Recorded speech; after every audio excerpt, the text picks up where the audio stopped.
Glenn, Hmm. you get 50% discount. Well, I'm only like 50% Hispanic, so the other part is Italian. No, Um, it's a one drop theory with this motherfucker. Oh well, then I'm North African too, so I'm 5% North African, so I could say niggas all day long. Oh, you can get away with. You don't even need to pay. I could even get reparations with the one drop policy. Nice. 1 second, guys, in the basement. I just got to put up a banner, but just 20 seconds. Racists do not. 10 seconds. Sign up for the N-word pass today. You'll get to say it while you get rich. You got to send me that. Unity. That's hilarious. It's in the regular chat right now. Do you want the private chat? Oh, just text it to me if you can. Okay, So I will. No, you'll have it in 60 seconds. 1 second here. Cool. But Snowman, I've been saying the N-word. I've been saying the Is N-word. that you, John Wayne? What's going pause on, for a Dennis? second? Angry Snowman, say something, and then Glenn's going to sign off. Yeah, you're a homo. Snowman, what's up, you are fam? correct. You are correct. Go ahead, Glenn, with your sign off. Oh yeah, I've been saying, hold on, Glenn. I've been saying the N-word my whole life, and I have not gotten rich off of kids. You have so black kids. please donate to 10th Man so I can be rich vicariously. Yes, please. All right. Thank you, Glenn. Yeah, no, thanks for having me on. It's good talk. I mean, I know I'm here because somebody conflated ability with freedom. So my bat cave signal went off. Okay. What does it? I said I'm here because somebody conflated ability with freedom. So a signal went off in my bat cave. Who inflated ability with freedom? I'm not sure. I got the message here. So hold on, let me check it. Yeah, let me check the details. Turns out it was Glenn. Of course. I'm trying to. What did I say exactly that it inflated ability with freedom? Let's see. Oh yes, you falsely claimed that freedom of speech does not mean freedom from consequences. Sir, that's exactly what freedom of speech means, is the lack of consequences for speech. No, from the government. No, that's the First Amendment. That's not freedom of speech. You have the right to say what you want, but you don't get to avoid the consequences of what you say. That's the First Amendment. Having consequences for what you say is a lack of freedom on speech, sir. That's what those words mean. You get to yeah, say what Dennis, you but say. you're talking about a lack of consequences with establishment. That don't mean a lack of consequences with individuals. Yeah, that's the First Amendment. That's not freedom of speech. No, you're conflating the First Amendment with freedom of speech in general. No, because like you have the right. I'm gonna leave you be. I see what you at. But I could punch you in the face for what you said. That doesn't mean I won't face consequences for what my actions are. I still have to face them, but that doesn't mean that you're not going to face consequences either. Freedom is not ability. Hold on. So it says that's the First Amendment. That's not freedom of speech. I'm bowing out of freedom of speech is included inside the First Amendment, but the First Amendment is not freedom of speech. I'm bowing out of this conversation before I do my usual and cuss Dennis in the fuck out. Yeah, calm down. Congress shall make no law respecting an establishment of religion or prohibiting the free exercise thereof, or abridging the freedom of speech or of press or the right of the people to peacefully assemble and to petition the government for the rest. So technically, hate speech laws are a violation of the First Amendment. Correct. You are correct. But it says shall make no law. So nowhere in here does it say the citizen can't punch you in the face. This is the First Amendment. It's not freedom of speech. Again, you're conflating the First Amendment with freedom of speech. Or abridging. Yeah, freedom of speech is mentioned in the First Amendment. It's not the same thing. I don't understand your distinction. What he's saying is the First Amendment the press? Stop yelling. No, what he's saying is you actually have to dig deeper to what the definition of freedom of speech itself is. Okay. Freedom of speech is speech without consequences, speech without coercion, speech without punishment. You're free to speak freely. That's what freedom of speech is. When you start putting restraints, coercion, force, punishment and attaching it to speech, acts of speech, those are all limitations on speech. The government isn't the only one who can limit your speech. Dumbasses who think they can punch you in the face for what you say can also limit your speech. Now, in a society where we punish people for punching people for what they say, you could argue that's still a free speech society, because you can't stop every motherfucker from breaking the law or overreacting. But if you try to make it okay and make it acceptable for people to punch you in the face for things that you say, you are clearly not living in a free speech society. So you know what the fucked up thing is, though? I could do you something about your freedom of speech, but you can't do nothing about that punch in the face. Of course I can. In America, that would be illegal. What I say is legal. What you punching me for it is illegal. Yeah, so I could have you arrested for that. But the fact that it's illegal doesn't mean that you still won't get punched in the face. Yeah, I can come out of county jail and then punch you in the face a second time for going to county jail. Exactly. I already went over that. And you can't stop someone from violating principles or breaking the law. The fact that the government will put you in jail for doing it. Yeah, as long as the government will put you in jail for it, that's a respect to free speech from the government. A society that respects free speech won't go around punching people for things that they say. Cowards punch people for things that they say. Okay, you know what the sad thing is? Low impulse control criminals punch people for what they say. So I'm one of those, because if somebody like Speakeasy keeps on talking shit and saying shit about me that's not true, is trying to like tarnish my name and reputation, I'm gonna punch him in the fucking face just to make sure he doesn't speak anymore, right? Like that's something I would do. Then you know what's crazy? Anything who doesn't respect freedom of speech. Anything that somebody sits here and tells you that you have a right to, and you feel like you only have a right to it because someone told you had a right, you don't got no freedoms at all anyway. You should be naturally who the fuck you are, regardless of other people's idealism of boundaries and restraints. Just before Glenn goes, I gotta go say something, Glenn. But then I gotta just before you go, I gotta ask Denizen something. Yeah, real quick. Okay, so it says the government cannot punish or restrict you from expressing your opinions, beliefs, or ideas. It's protected against the government's actions. That's the not First against Amendment. Criticism. You're conflating the First Amendment with free speech or private companies. That's the First Amendment. So we'll get into the First Amendment. I'm reading the Constitution of the definition of it. So courts have. I'm not talking about the First Amendment. I'm talking about freedom of speech. That's like the courts don't interpret freedom of speech. They interpret the First Amendment. Can I finish reading this? I wish you wouldn't, because you're wasting time. Just give him a second. I want to try to finish this. Speech broadly it includes spoken and written words, political speech, right? Religious expressions, symbolic speech, artistic expressions, and peaceful protest. That's what the Supreme Court has repeatedly held. Even offensive, controversial, or unpopular speech is protected. Yes. What is not protected? Freedom of speech is not absolute. The government can regulate certain categories: incitement or amidst lawless actions, true threats, defamation, obscenities, fraud, and certain forms of harassment.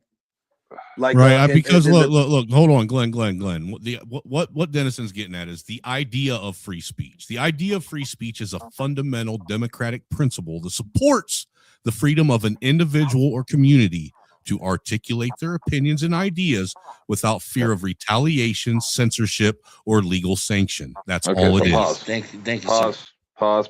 I'm trying to understand something. So, Denizen, do you believe that Eric Brandt should never have served a day in jail? I don't know. Okay, because he said that he wished that somebody would do harm to the judge. I mean, I think it's not so much the words that he used, it was the actions also, with the harassing phone calls and things of that nature that helped him build that case, Tim. I don't know what he was charged with. I didn't pay attention to the trial. I did not review the evidence. I don't have an opinion.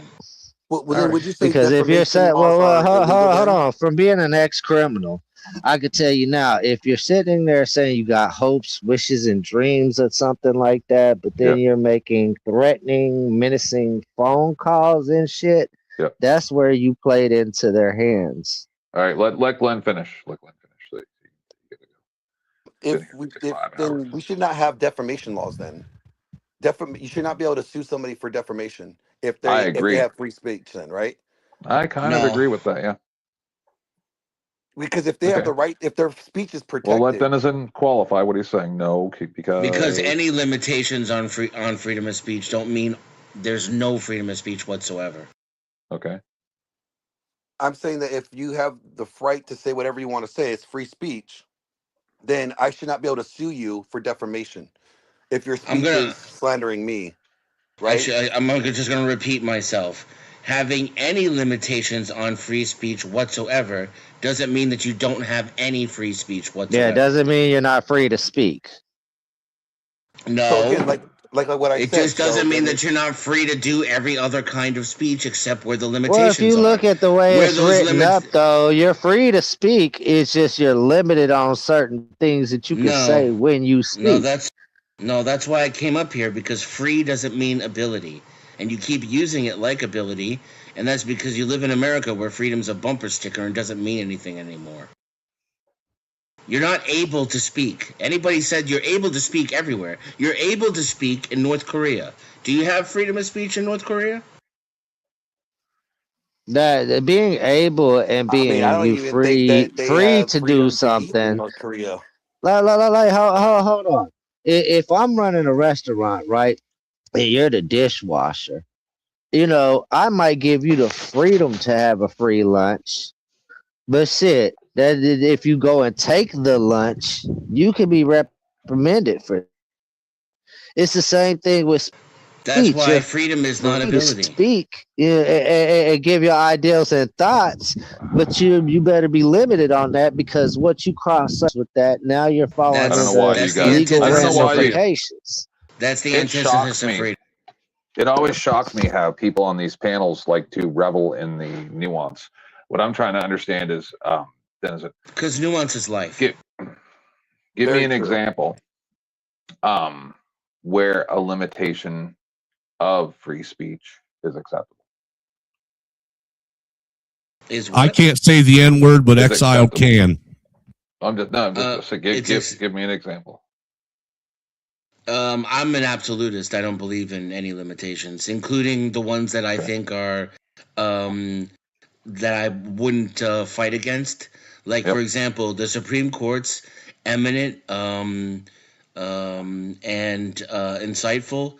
I wouldn't protest against that. I don't care. And defamation, I wouldn't protest against that either. I don't care. So then you're picking. Yes, no, man. I don't think I would have a problem with you saying the word. You don't listen. You just want to argue with me. You're not listening. You just want to argue with me. I just got done saying that I'm an absolutist. I would have no limitations on speech. That includes defamation. That includes incitement. Do I think our incitement and defamation are acceptable in a society? To those limits on that speech are a problem where I'm going to start burning down federal buildings or protesting in the street? No. And some limitations on speech don't mean some limitations on all speech. I still have the freedom to say anything else I want to say. And again, freedom is not ability, and it's not the First Amendment. For example, if I send something on Twitter and my boss reads it and he fires me, that's not freedom of speech. That's a society that clearly has very little regard for speech. Well, I mean... Well, see, now you're in the argument of... Hold on. Now you're in the argument of public and private sector, too, though. Yeah, because you can say what you want to say, but that doesn't mean that your employer has to... Angry Snowman, do me a favor and read the definition of free speech again, please, sir. Maybe they'll get it this time. All the idea of free speech is a fundamental democratic principle that supports the freedom of an individual or community to articulate their opinions and ideas without fear of retaliation, censorship, or legal sanction. Thank you. But isn't that from the government, though, right? No, that's what I said. No, it doesn't. Why do they have no. to throw that in there? Why? It confuses me. No. Legal sanction doesn't mean the government. It just literally means retaliation from anyone, censorship from anyone, or legal sanction from anyone. That literally that ties in the whole. What was that? What's it called? With slander crap. You know, like slander and defamation. Yeah, you know that's free from legal sanction from someone saying something and you being able to sue them. So that's why I said so then defamation laws should be considered against free speech. Limitation, yes, they are limitations. Defamation laws are basically like frivolous lawsuits for people that don't like that like to call names but don't, or like to call other people names but don't like being name called back. In practice, essentially, yeah, that's what happens. I could agree with that. Yes and no to an extent. I can see that. I think that if somebody is, let's say you're a business owner and somebody is slandering you, and your business now it goes down because this person is misrepresenting the truth about your company because they're a competitor. Well, that costs you. Your livelihood or whatever, and the what happened to just have to prove that person wrong and letting the public sort it out. Well, because public is stupid. And more often than not, somebody's not gonna say that because they have some other. I would say let your actions speak for themselves, but you shouldn't be punished because someone is lying. There should be a seeking of justice for when somebody's doing something unjust. What's unjust about saying something slanderous about somebody? I mean, seriously, we say slanderous shit about each other all the fucking time on a daily basis, and now we're just going to sit and say that it's okay to go out and throw lawsuits or punch someone in the face because they say something slanderous. Like Dennison said, that's some low IQ fucking. Snowman, I called Snowman a racist in the past, and I didn't know the guy until I got to know the guy and find out he's not a racist. Right. That's funny because he called me a racist in the past, but then he got to know me and he realized I am one. Oh, stop. Yeah, and you're an asshole. All right. I don't know, man. What's an asshole again? YouTube has a way of bringing out the worst in like people. Me. But exactly, break it down a little. It does, dude. I came back to some. Sorry, I hear you, Glenn. Rage quit. Nice seeing you, bro. Rage quit. Rage quit. Good to see you again. I came up to rap with you though, Glenn, but I'll talk to you later. Yeah, we could wrap it up. We could chop it up. I'm actually in a really good mood to fight, so Dennis and I are going to fight for the rest of the show. You guys, hell yeah. Well, I'm one of the believers. I don't even believe rights really exist anyhow. I agree with you. Yeah, I mean, the whole idea of rights is nothing more than just an idea that has been planted into our heads. Because at any given time, all these rights that we think we have can be taken away from us. Exactly. They're just privileges. They're privileges until they are taken away. Tomorrow, our government could decide they want to change to a dictatorship, and we'd have no choice in it. I mean, in some results, I think that might be better in some areas than what we have now. Mr. Miyagi, do better. Your trolling is low level, and I'm going to time you out again. But hey, guys, I got a jet. It's good chatting. Yes, Mr. Miyagi. I will see you guys around soon. Denizen, this guy. We should have another conversation. Let's catch up. Take it easy, Glenn. It's good seeing you again. Or Angry Snowman. I remember I forgot what panel we were on. We were going off on somebody though. It was really good. But it's good seeing you again. And Grid. It was Grid when you guys were fucking with Grid for fucking. I forgot you were there for saying that fucking you shouldn't have a Second Amendment during a protest.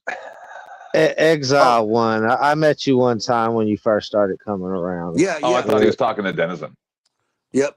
Oh, I said that, with a guy carrying a gun and him engaging with the law enforcement, I said it's unwise, and I think that there's certain states that they do tell you not to, there's certain restrictions in certain states that about carrying concealed weapons. So I didn't. That was my stance too. Well, look, I will say with Glenn on that, being that I'm one of those guys that have done a lot of them 2A protests and rallies, that there's just certain things that you don't do when you're out with a pistol or a weapon on you. There's a certain way you conduct yourself, and engaging with law enforcement while you're armed is not one of them.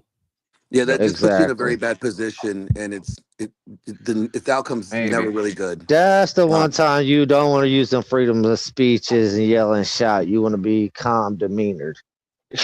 Well, I mean, I think that they fucked up. I mean, there's a lot of shit that fucked up that whole thing, right? The ICE both were sides. wrong in many regards, and I think that the guy engaging with the officer was probably not the best choice that he could have made that day.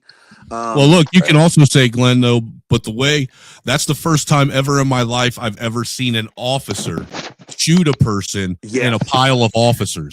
Yeah, I thought that was even bad. That was some really fucked up shit, and it shows that there's very limited training going on. Well, it's right also there. Lack of I would call it military bearing, right? Composure and being able to be poised in that situation, and that would come with lack of training. Like when you have proper training, like when I was in the service and when I was in corrections, we had enough training to where when some shit went down in the prison, we weren't freaking out. We didn't use force. We applied what was necessary and to try to de-escalate the situation. Right, but it's safe to say that you look at all these instances that are going on, and it's really fair to say that everybody screwed up on both sides. Oh, everybody did the wrong thing. Everybody. Yeah, but pause. I'll drop everything. Hold on. I do say it started with that cop, the way he was shoving that lady, though. Yeah, but hold on. So you guys are gonna make me stand here longer. Why are we putting the same responsibility on a citizen? I'm not. That did not break the law as a dude who shot the not breaking the law citizen. So I'm not putting this an equal blanket. No. I'm talking about Angry Snowman. He said. Because it's like this 10th. If I'm going out and I'm going to get involved in some protest stuff, and I'm out there carrying my concealed weapon or whatever, and I go and I decide that I want to engage with these people, then I already know what situation I'm putting myself in, for one. Yep. All right. That's what I agree with you on. I say he's responsible for his part of what he brought to that chaos. Just like the cops are responsible for their part. There's things that everybody could have did different in this situation. Actually, the whole situation in and of itself could be applied different. Why are these people out here even obstructing people trying to do their job? Exactly. Obstructing what job? They have an order from the federal government to go and find the illegals or whatever, right? Where were the illegal immigrants in that video? I don't know. I wasn't there. I'm just going off of obstructing. Then you're making it up. No, I'm not. If they are impeding, if they're causing them to slow down from doing what they're supposed to be doing, that's impeding on them. They're doing their job. If you're becoming a distraction from them, that they have to now put their attention onto you and not doing what they should be doing because you're causing an issue. You're obstructing them from doing their job. Dennis, and let me ask you this, sir. Do you think that people already think are improperly trained and don't know what they're doing should be going out and making it harder for people that are already improperly trained to go out and do their job, so to where they mess up worse? Like, for instance, a bunch of people rolling around behind people actually trying to, give an active warrant to someone, blowing their little rape whistles all over the place and, being a nuisance and blocking the streets, or standing outside of the hotels where these people are supposed to be getting rest, making it impossible for them to sleep. That way they're going through sleep deprivation and more likely to even commit a mistake. Do you think that's really what we should be doing? No, that's what they should be doing. So then you're saying that they should just be making matters worse and raising the odds of there to be more. Yeah, making it more likely for there to be an incident. I mean, you changed the subject to something that had absolutely nothing to do with what we're talking about. But yes, they should impede them every step of the way. And I would disagree. Then they will suffer the consequences of impeding federal agents, because regardless of what people think, federal agents have a job to do, and they have been given rights to them to be able to execute that job. What are they supposed to be doing? They're supposed to be getting rid of illegal immigrants, sir. I can't Where tell were you the what illegal immigrants in those videos? But what I'm saying, I don't know. I wasn't there, sir. I wasn't there, Right, but so I you're can see making that, like, shit if up they now have to an order. justify No, I'm it not after the making shit fact. up. All I'm going by is by the rhetoric we're Stop being told. saying that there was impediment, Even the protesters themselves say that they're protesting them getting illegal immigrants. Even they say they're protesting it. Protesting is not impeding. When it's causing a disturbance from impeding. When it's causing a disturbance and keeping them. If you're keeping an officer from doing his job because now he has to address you, he doesn't have to address impeding. You're wrong. That's legally incorrect. Legally, speech and constitutionally protected activity cannot be turned into impeding or obstruction.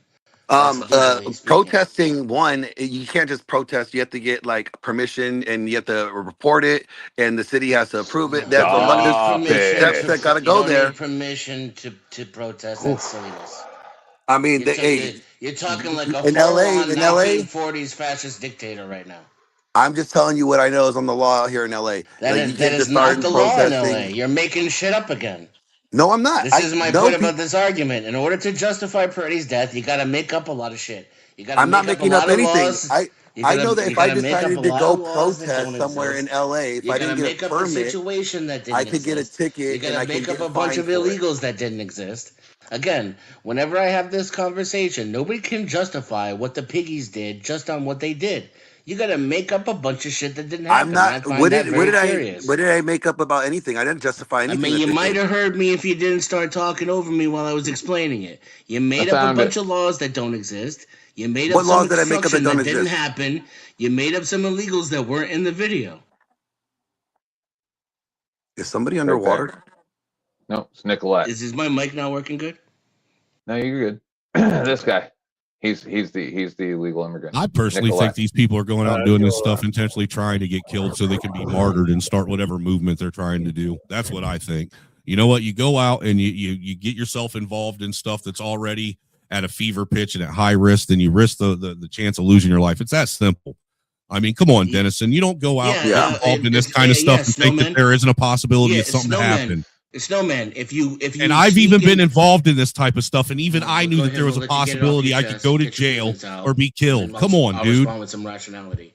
Yeah, so if I break into a jail where a bunch of murderers are, and I start, making fun of them and teasing the murderers, there's a really increased likelihood they're going to murder me, isn't there? Does that not make it murder? Now is it all of a sudden is it legally justified? Is that obstruction? Am I obstructing a murderer?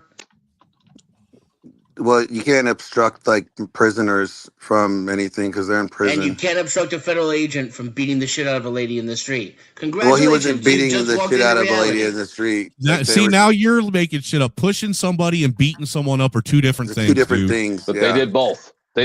Yeah, they just pushed her over and then beat him in the face.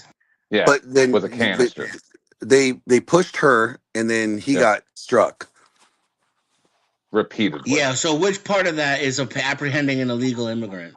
Right. Hey, don't get involved in shit that don't have nothing to do with you. Mind your fucking business, man. How does it not have anything to do with me when you're beating me in the face? Don't anybody respond. No. Hold on. Angry Snowman.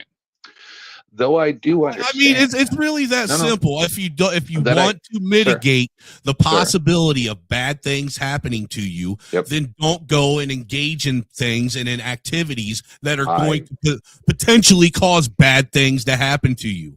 It's really that simplistic. I completely agree.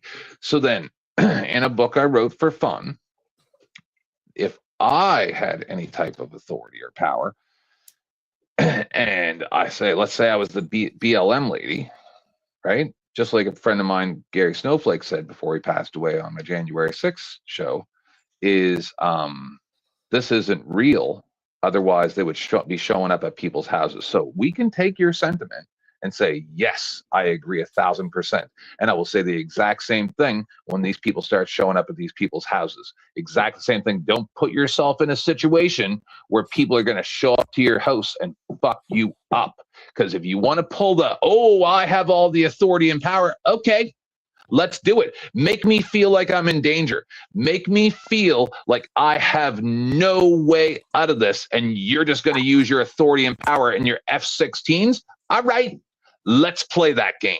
And that's where your police and government are pushing people. You're making them feel like they're in danger. Everybody talks tough about what they would do if the government did this, the government did that, until the government knocks on their fucking door. Not Peretti. He went out there and did it, and you're shaming him for it, making excuses for his murder. No, I don't think his life should have been lost. I think it was. I don't think that was a good thing. Excuses for his murder. Right. So then would you guys? I'm not making excuses for anything. It happened. Would you you're literally blaming him for it.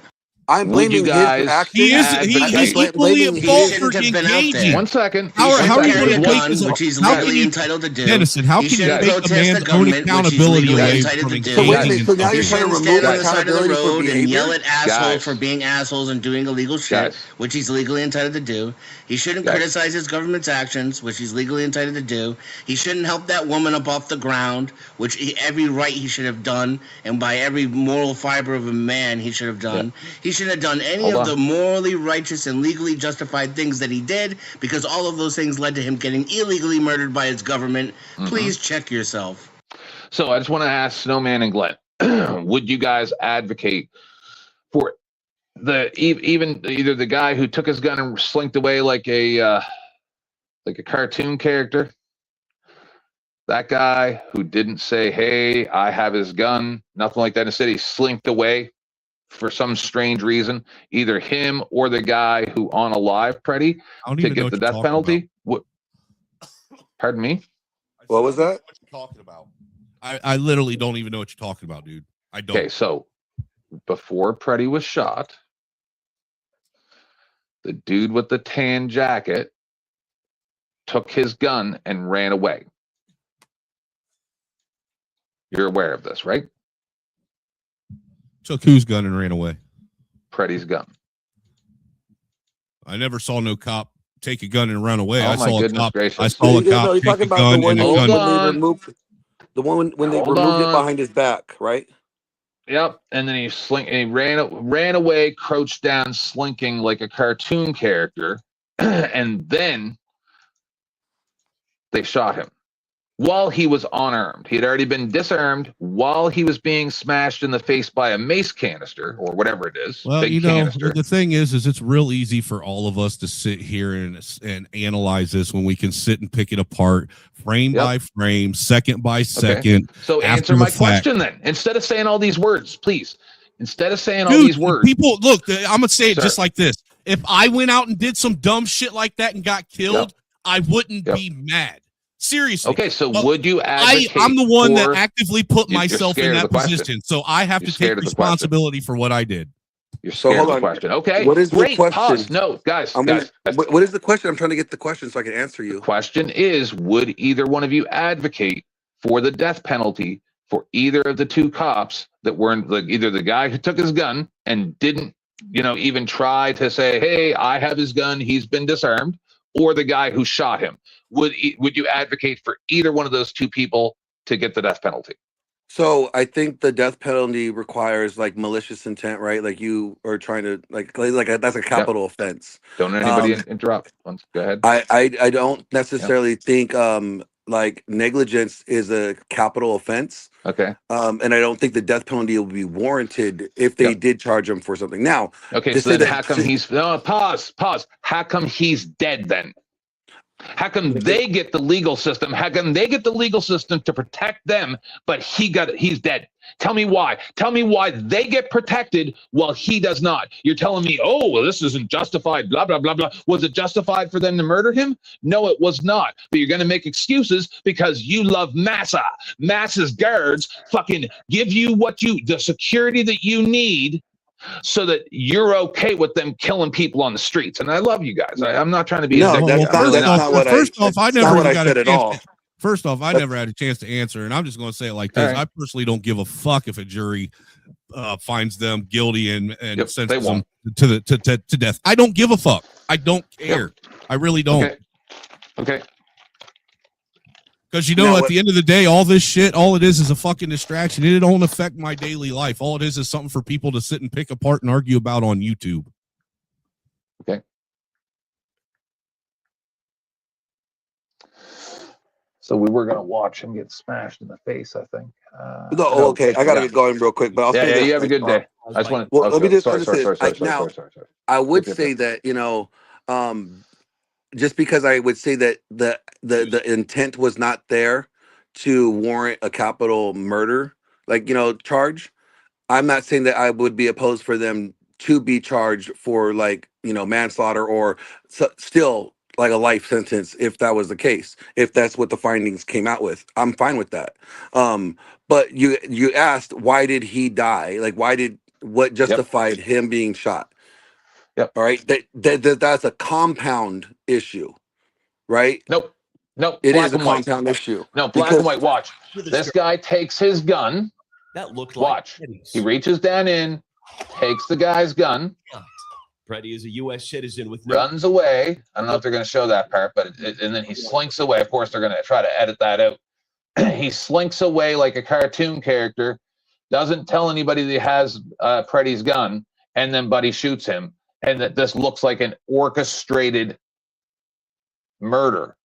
This was an execution. So he gets executed on the street because, Monday morning, quarterback, armchair, backseat driver, blah, blah, blah, blah, blah, blah, blah, blah, blah, blah, blah, blah, blah. Okay, backseat driver when these motherfuckers show up at your house, motherfucker.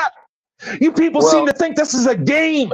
You seem to think that I have F-16s. Okay, I fucking agree. So when the Civil War fucking comes, we can come to your fucking house first and fucking tear off your fucking fingernails and make you explain yourself.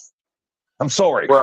I'm fucking sick of this fucking shit. I'm sick of this fucking talk. I am sick of people sucking the government I don't think nobody wants to come over to my house. I got a lot of guns. Like, and I give people my address all the time if they want to come over. Like, it's not a good idea though.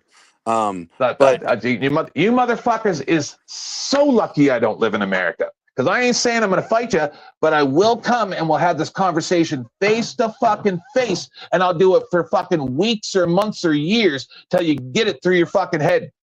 That your massa is an evil piece of trash and should be hanged from the neck until dead. And until you fucking realize that they're out there protecting these fucking pedophiles with Epstein and shit, and then you're going to justify this shit too. So we're just supposed to bow down and let them eat our children. You are conflating a lot of things. You're projecting. Are we supposed to bow down dude? And what the fuck are you up here assuming about me, motherfucker? Reality to you. Are we supposed to get on our fucking knees and thank them for eating our children? Yes or no? Who are you talking about? Who's eating children? I'm not eating anybody's kids. Now, this girl that sucked my dick, that's called gaslighting. She ate some kids. She swallowed. I'm sorry for you. Just to let you know, that's gaslighting. You might not realize it in the moment, but you know exactly what he's talking about. But one thing is that doesn't connect to the other. We were talking about Freddie, and I asked him, who is my master? You're making excuses for ICE, murdering people in the street. I'm not making ICE is your massa. The federal government is your massa. No, you're making excuses for the national security state. You're trying to project that onto me. That's not my master. For the national security state murdering citizens in the middle I'm not making of the excuses fucking at all. I did road. not say that anybody. What I think is crazy is that you're more worried about fucking couple ICE agents murdering some citizens when cops are murdering citizens every fucking day, dude. You're and we speak out about that too and hate them for that too. You're barking up the wrong tree with that nonsense. Yeah, and then when we see those 3 fat women getting into a fight with a bunch of cops over $1, we tell them they're a piece of trash and they should use tranquilizer darts on the motherfuckers. Yeah, I'm just not going to sit up here and fucking cry and complain about everything that's wrong all the time. Jesus fucking Christ. No, you're just going to make excuses for it instead. I'm not making excuses for it either, dude, but sitting and fucking getting pissed off and screaming and yelling and getting all emotional and upset about shit you have no control over is absolutely fucking useless. For murder on his channel. It does what nothing. Planet are you making on? Excuses. What is you murderous tell me what you up here complaining about Stop it is actually doing about for it. Fascist What is governments complaining about people? What is complaining about it doing to fix it? You hear anything I'm saying? Because I can't hear what you're saying. Complaining Whenever about I'm it talking, I can't hear you. So I don't know if you can hear me while I'm talking, but while I'm talking, I can't hear you. All I can hear is me. All you're doing is complaining. What is that going? How's that going to fix it? Then why are you here making excuses for government killing people? You literally blamed the murder making victim. Excuses for it, dude. You literally blamed the murder victim. No, I said everybody's at fault, dude. Now you're gaslighting. Stop gaslighting. Let me ask you a question. Saying that everybody has their own personal responsibility in the situation is gaslighting. Dude. Can I ask a question? Let me just ask you one question. If Denzel, if you didn't like take out the trash, and then the trash company comes and takes the trash out, and you didn't get your trash out there, whose fault is that? Is it yours or the trash man's? Did the trash man shoot me in the head? That has nothing to do with it. Just stick to the analogy or the hypothetical. I don't care. I'll do it. Whatever the answer you want, that's the answer. Let me do it. You get volatile. So, hey, real quick before you guys do, it's been fun. This is why people yell at you. Hold on. It's been fun, gentlemen. I gotta get off here because me and the kids are gonna go outside and do some stuff. Good, brother. It's been fun. I'm not mad at you guys. I'm mad at you. No, nothing personal towards anybody. Don't take any offense to anything I said. All right. It's all still love, but deuces. Take it easy. All right, so I'm responsible for not putting my garbage out. Go ahead. Okay, so you have responsibility for your actions or lack thereof, correct? Yep. Okay. Cool. So in this situation, he has responsibility for his actions or lack thereof. Yep. Now, does that mean that it justifies or warrants death? No. But I'm saying that he has responsibility that he has to be accountable for. He put himself in a situation. Now he shouldn't have faced that death, but what should he be accountable for, Glenn? Well, if technically he would have been obstructing justice. Where was the obstruction of justice? Well, it would be considered it would be assault on a federal officer because he actually touched the officer. Merely making incidental contact with an officer is not assault. You want to try again? Yes, it is. Actually, it's 18 USC 111. That's what it would be. Incidental contact is not anywhere in that statute you just mentioned. It says right here, federal law makes it a crime to willfully assault or resist, oppose, impede, intimidate, or interfere with any person designated in 111, including federal officers. I'm sorry, you don't understand the law, buddy. Calm down. Used in incidental. Do you know the difference between? One second. I'm just reading. The person who can't stop when I say willfully and then engage the conversation is the person who's not calm. But you're not letting me talk. You're trying to talk over me. So I let you talk. Yes, to stop you from keep going because you should have stopped at willfully. You're trying to resist my freedom of speech. Do you know what I'm saying right now? I can't hear you. I can't hear you. Can you hear me? Exercise my freedom of speech. I can't hear you right now, Glenn. Can you hear me?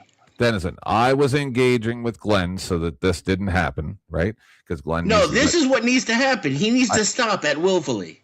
Okay, but why? So, why do you get because it wasn't willfully? Do you know the difference between willfully and incidental? Pause. Why do you get to impede on my freedom of speech? Yeah, that's so wrong. I thought you're absolutist. I want Glenn to explain something to me. So watch this, right? See this? Where right there was he executing a lawful duty right there when he pushed that lady down? Tell me.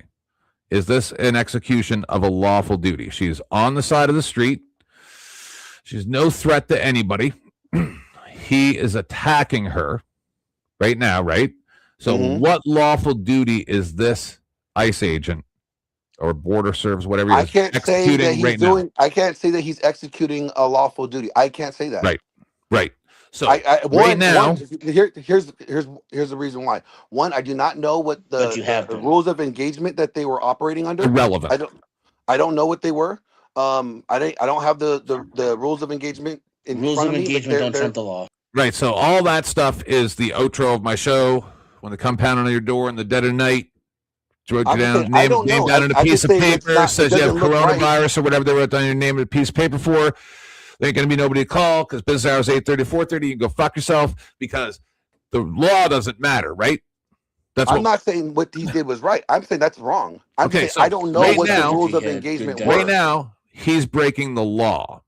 So Preddy is now trying to stop him from further assaulting this lady, and then you're calling that when he's not even trying to stop him, though. He's just there. When he gets himself involved in something whether it's and you think it's morally justified in or that it's guy right committing or a it's crime, wrong. in him committing a crime. Two crimes don't make a right, right? He's trying to It's prevent not a the crime crime to stop somebody from committing a crime. Right. Even if it's a cop or not. And again, it's not willful impediment of an official duty. It was used to push. He has the right to push back protesters. It's what it says here. So the officer could be. No, you don't have a right to push it protesters. It just says right here. It's used in many protest-related cases against demonstrators who shove or get physically pushed by confronting officers. So you got to yes, go. when I you understand. physically push someone for talking, that's illegal. I understand that you have to go, and I really do appreciate all the time that you spent here. But all I'm trying to explain to you is this, Glenn. With the way that you're presenting this, you are justifying. I'm not justifying anything. No, hold on. You're justifying a revolution, right? You're justifying mass citizen violence against government institutions and agents because they know. No. I'm telling you how we see it as people, right? As regular people out here just trying to survive. I can't control how you perceive things. Oh, right? Sure can. You sure. No, you actually can. No, you actually can because I can't. Yes, you can. You can by not making it seem like we are in danger. Right? No, I cannot make you feel a certain way at all. Your feelings, how you perceive things, that's you. Nope. Yes, I can. There's nothing I could do to ever make somebody feel secure or safe. That's a feeling. Oh my God. That's a feeling. That's an individual's thing. Nope. Yes, it is. Nope. I disagree. It's almost like you can't make somebody love you, right? Or feel love because they have to feel it. That's their responsibility. Correct. It's almost like saying, oh, you have to be my peace. You cannot be somebody's peace. But you can make somebody hate you, can't you? No, you can't make somebody hate you. You sure can whether by or not your actions, just like we discussed earlier about disrespect. I get to choose whether or not I want to. This is why stoicism is retarded, by the way. Like I get to choose whether or not I'm going to let this thing piss me off or hold offense towards it. I get to choose that, not them. Yeah, so nothing Peretti did or that woman did made that officer break the law and then murder him. So they have zero responsibility for his action and his feelings. And also, one last thing. Tell me, anywhere here, if these people are breaking the law, where were they trying to arrest them? Watch. This is less than 20 seconds. Where's the arrest happening? So right when they're trying to get his limbs and his arms, by smashing him in the face. No, that would be resisting arrest if you can't get him behind his back. Oh, so they're smashing him in the face with the canister that they emptied in his face, and they're continuously 8 to 10 times smashing him in the face with that. He's not supposed to reach forward to protect his face, right? All, I'm not saying the human instinct to protect your face. The human instinct to protect your face. You don't do that. Because Massa said put your hands behind your back, right? So you got to override your own instincts to protect your face. You're not acting good faith. And put your hands behind your back. Bro, you can't listen to a single fucking thing either one of us says. Denizen, you have to understand, Denizen, that people like Glenn are indoctrinated. No, I'm not indoctrinated. He's indoctrinated to hate Peretti and people like him. I don't hate anybody. It's so I don't fucking blinding. Or anybody. He's justifying murder. You're projecting. No, bro. No. Yes, you are. No, because I don't want anybody getting murdered. Right. I have not said any of these things that you're saying how I feel. And I have never said anything that I feel. Bro, you're justifying a murder. I'm not justifying anything. And you won't let anybody else talk. I don't even get to finish my sentence because you talk over me. Give Glenn a minute. Get 60 seconds. But then he just filibusters because he's the only one who's allowed to talk. He won't let me say 2 words. What are you talking about? You're the one that's only allowed to talk. He wouldn't let you say half a sentence.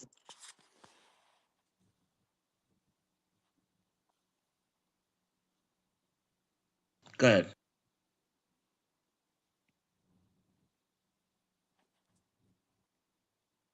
You're muted.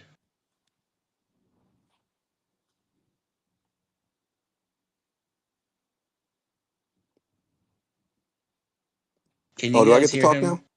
Yeah. I think that's the point of this. You got the stage. You got the floor. Oh, I can't hear you.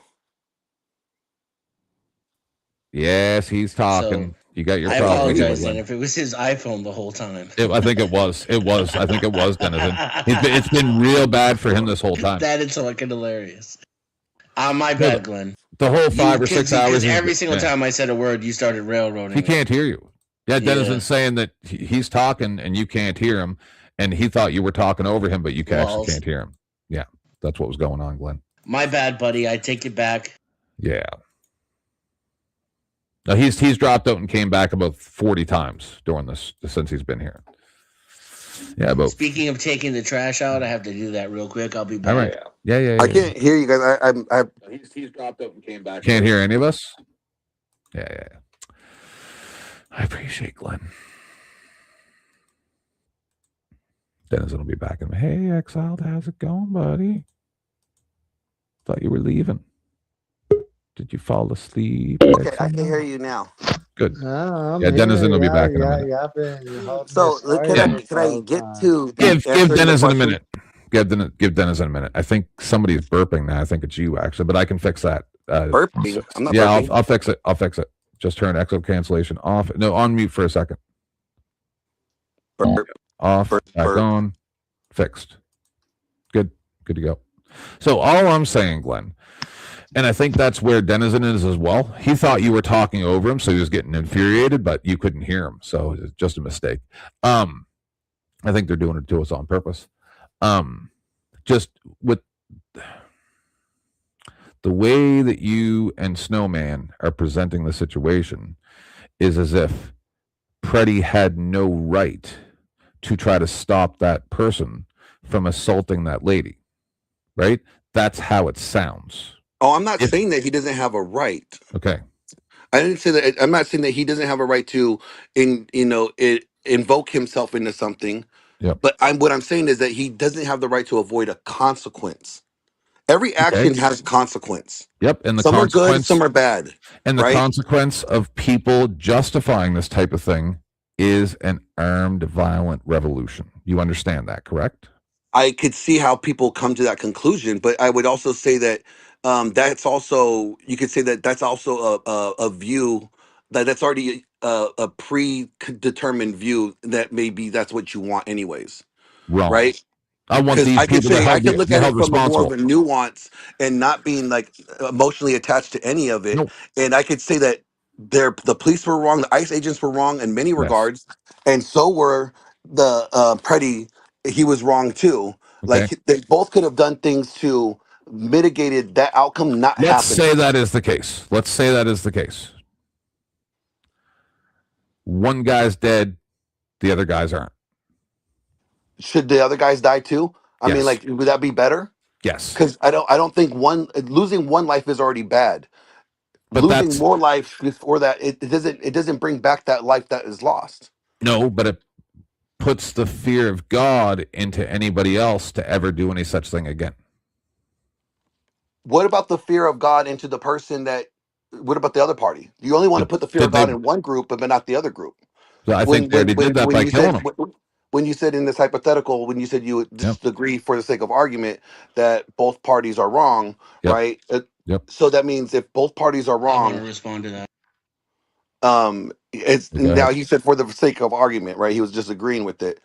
Then they should be held accountable to the wrong that they're responsible for.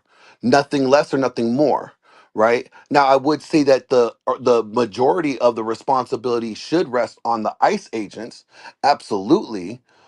But Preddy is also wrong too, and he could have done things differently that could have helped avoid that outcome from happening. That's all I'm saying. Okay, you're making my point because you want there to be a fear of God for somebody to protest. No, I don't. I'm just being like objective and saying, hey, if you do this thing and this could lead to this bad outcome, you have to be accountable for you choosing to do these things that put you in that position to begin with. If you protest, you should have the fear of God. It's not the protest. It's not protesting. It would be okay, hey, I have a firearm on me right now. Maybe I should not like get involved with this police or the police and be combative with them because they're already hyped up, right? Right. And So you they can't yell at a police officer or record a police officer while you're armed. you can't confirm whether or not that they're going to be poised and have a level head and not overreact, right? Right. So why And you're would you put advocating for yourself? that. Hold on. Why would you put yourself in that position to where that your life could be at lost? Because you have every right to, and it's the right Sure, thing to do. you have the right to, but then you also then have the right to die then by meeting it that way, right? Like it's you don't get to avoid But you don't the unless potential cops risk. are allowed to murder people for protesting and carrying. No, I'm not saying that they're allowed to murder people for protesting and carrying. Yes, you are. No, I did not. You're Never saying did they I say shouldn't be that. punished. I'm saying that he has responsibility for his role in how things What was happen. his role? By him interjecting, he already knows that the police or the ICE agents are going crazy because they're Don't tell already me done about with what the he lot. knows. Tell me what Well, he he already did that knows. is his He was there. responsibility. He was already there. Don't tell me what he knows. Just tell me what he did that's his responsibility. One, carrying a gun to a protest and engaging Perfectly legal. There should not be a death it's not penalty it's for not that. illegal. I'm not saying it's illegal. It's not wise. So it's Okay? not wise to do the thing that you're constitutionally protected to do. Sometimes it's not wise. So I should have to be unarmed because ICE can't No. follow the law and control itself. No, it's not about you're not getting it. It's that you No. look I think like I'm a getting threat. it just fine. No, you're not. Because if you're saying that, oh yeah, it's wise to carry a gun and be combative with law enforcement. Glenn, stop for a second. Stop. How's that wise? Stop for a second. Do you know why it's not wise, Glenn? I agree with you. It's not wise. It's dumb. Because you cannot control Glenn, whether or stop not for how a they're second. gonna Glenn, perceive please. it. Glenn, You just stop, asked me a please. question. I was just answering. No, I it. didn't. I didn't. I'm talking, okay? Stop. Stop. Just stop for a while. Listen. It is extremely stupid for him to have showed up armed. It was dumb as a box of rocks for him to record those police in their face and to yell at them and to call them names. It was life-threateningly retarded. Do you know why? Because we live in a police state where ICE agents are murderers and they're held unaccountable. And you're blaming the victim and trying to justify the murder. You're part I'm not doing any of that. the You need to stop problem. putting words in my mouth. I didn't say any of those things. You've been saying it all day. I have not. I said that he's accountable for his actions. He didn't do anything wrong. Whether you say they're justified or not, He didn't that's do anything irrelevant. wrong. Tell me what he did wrong. I didn't say that they were wrong. I just said he's still accountable for his What does it have to actions. do with this situation? He put himself in the situation. What? So what? He put himself in the situation. Why did that lead to murder? It shouldn't have had to. It shouldn't have. So what does that have to do with it? But if you do an action that puts yourself in a place that you could get yourself into that position, that's your choice. You put yourself in that position. What could have happened to him? What choice did he make that led to murder? By engaging with the law enforcement. So engaging with law enforcement means a death sentence. No, it doesn't, but resisting So then arrest. how could he possibly have done that? Because he put himself in the position. Pause. I want you to look at position? this. I want you to look at him resisting arrest while being smashed in the face by a canister. Watch. 1, 2, 3.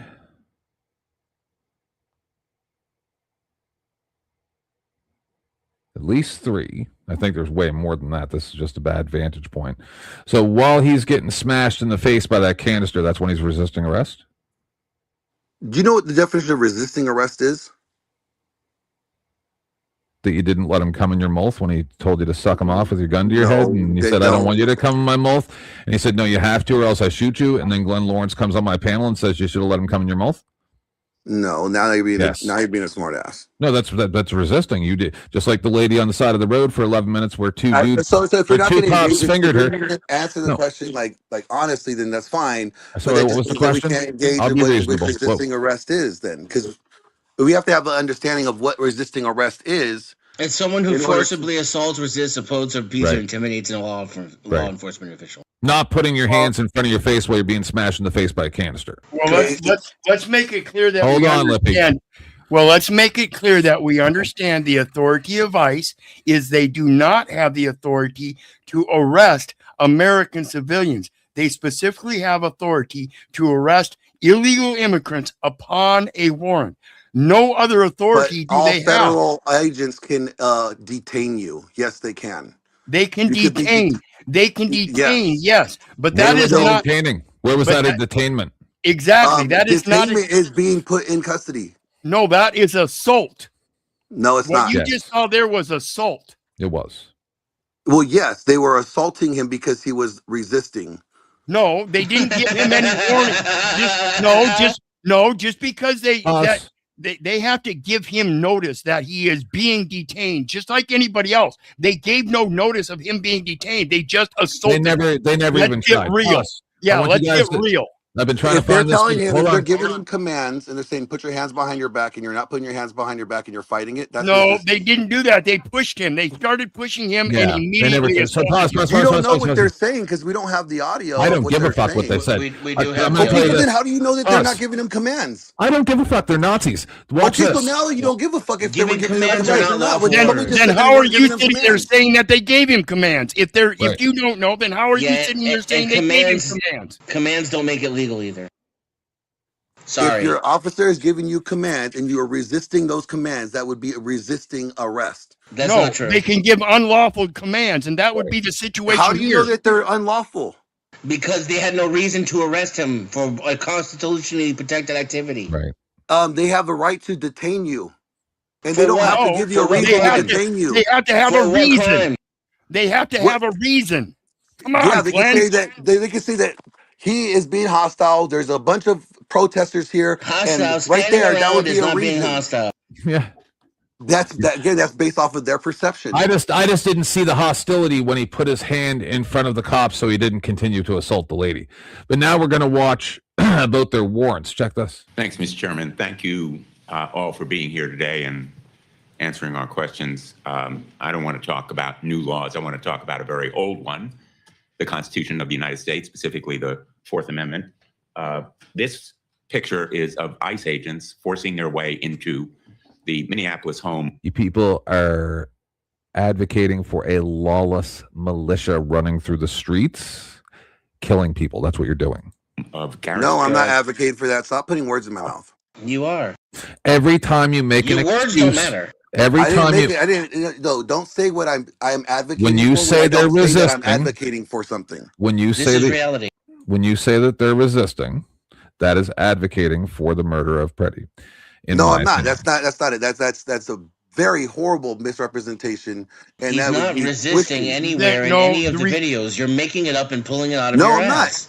If resisting is a horrible representation because again, you have to have a reason to resist. What was their reason to detain? They are engaging with the protesting group, and this person is being combative. And they are specifically not allowed to do so. They are specifically not allowed to do so. Pause. I like to go to step by step. Glenn is putting your hand in front of an ICE agent while he's assaulting a citizen, resisting.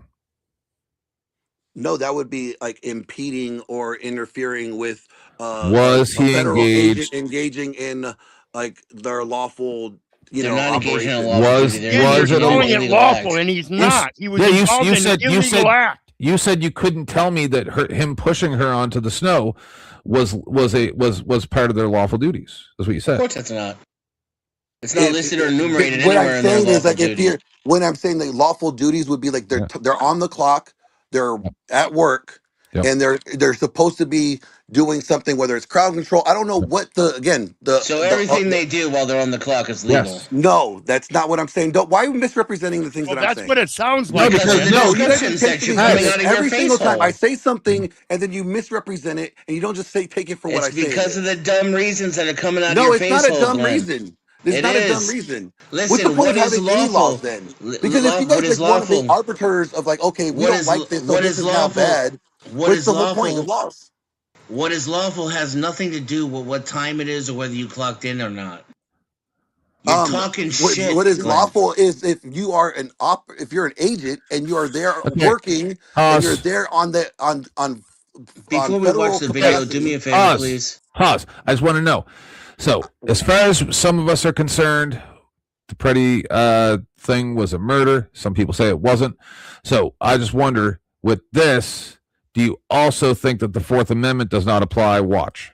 Banging down the door, detaining Mr. Gibson in front of his wife, Tiana, and their 10-year-old daughter and niece who happened to be there at the time. I don't know whether you're familiar with what happened here. It's one of many, many, many similar incidents that have happened all around the country. And it was done pursuant to what is called an administrative warrant. I'm going to hold up a copy of that warrant, signed by an SDDO, who is, I believe, a member of the ICE workforce, another agent, a supervisory detention and deportation officer, not a judge, correct?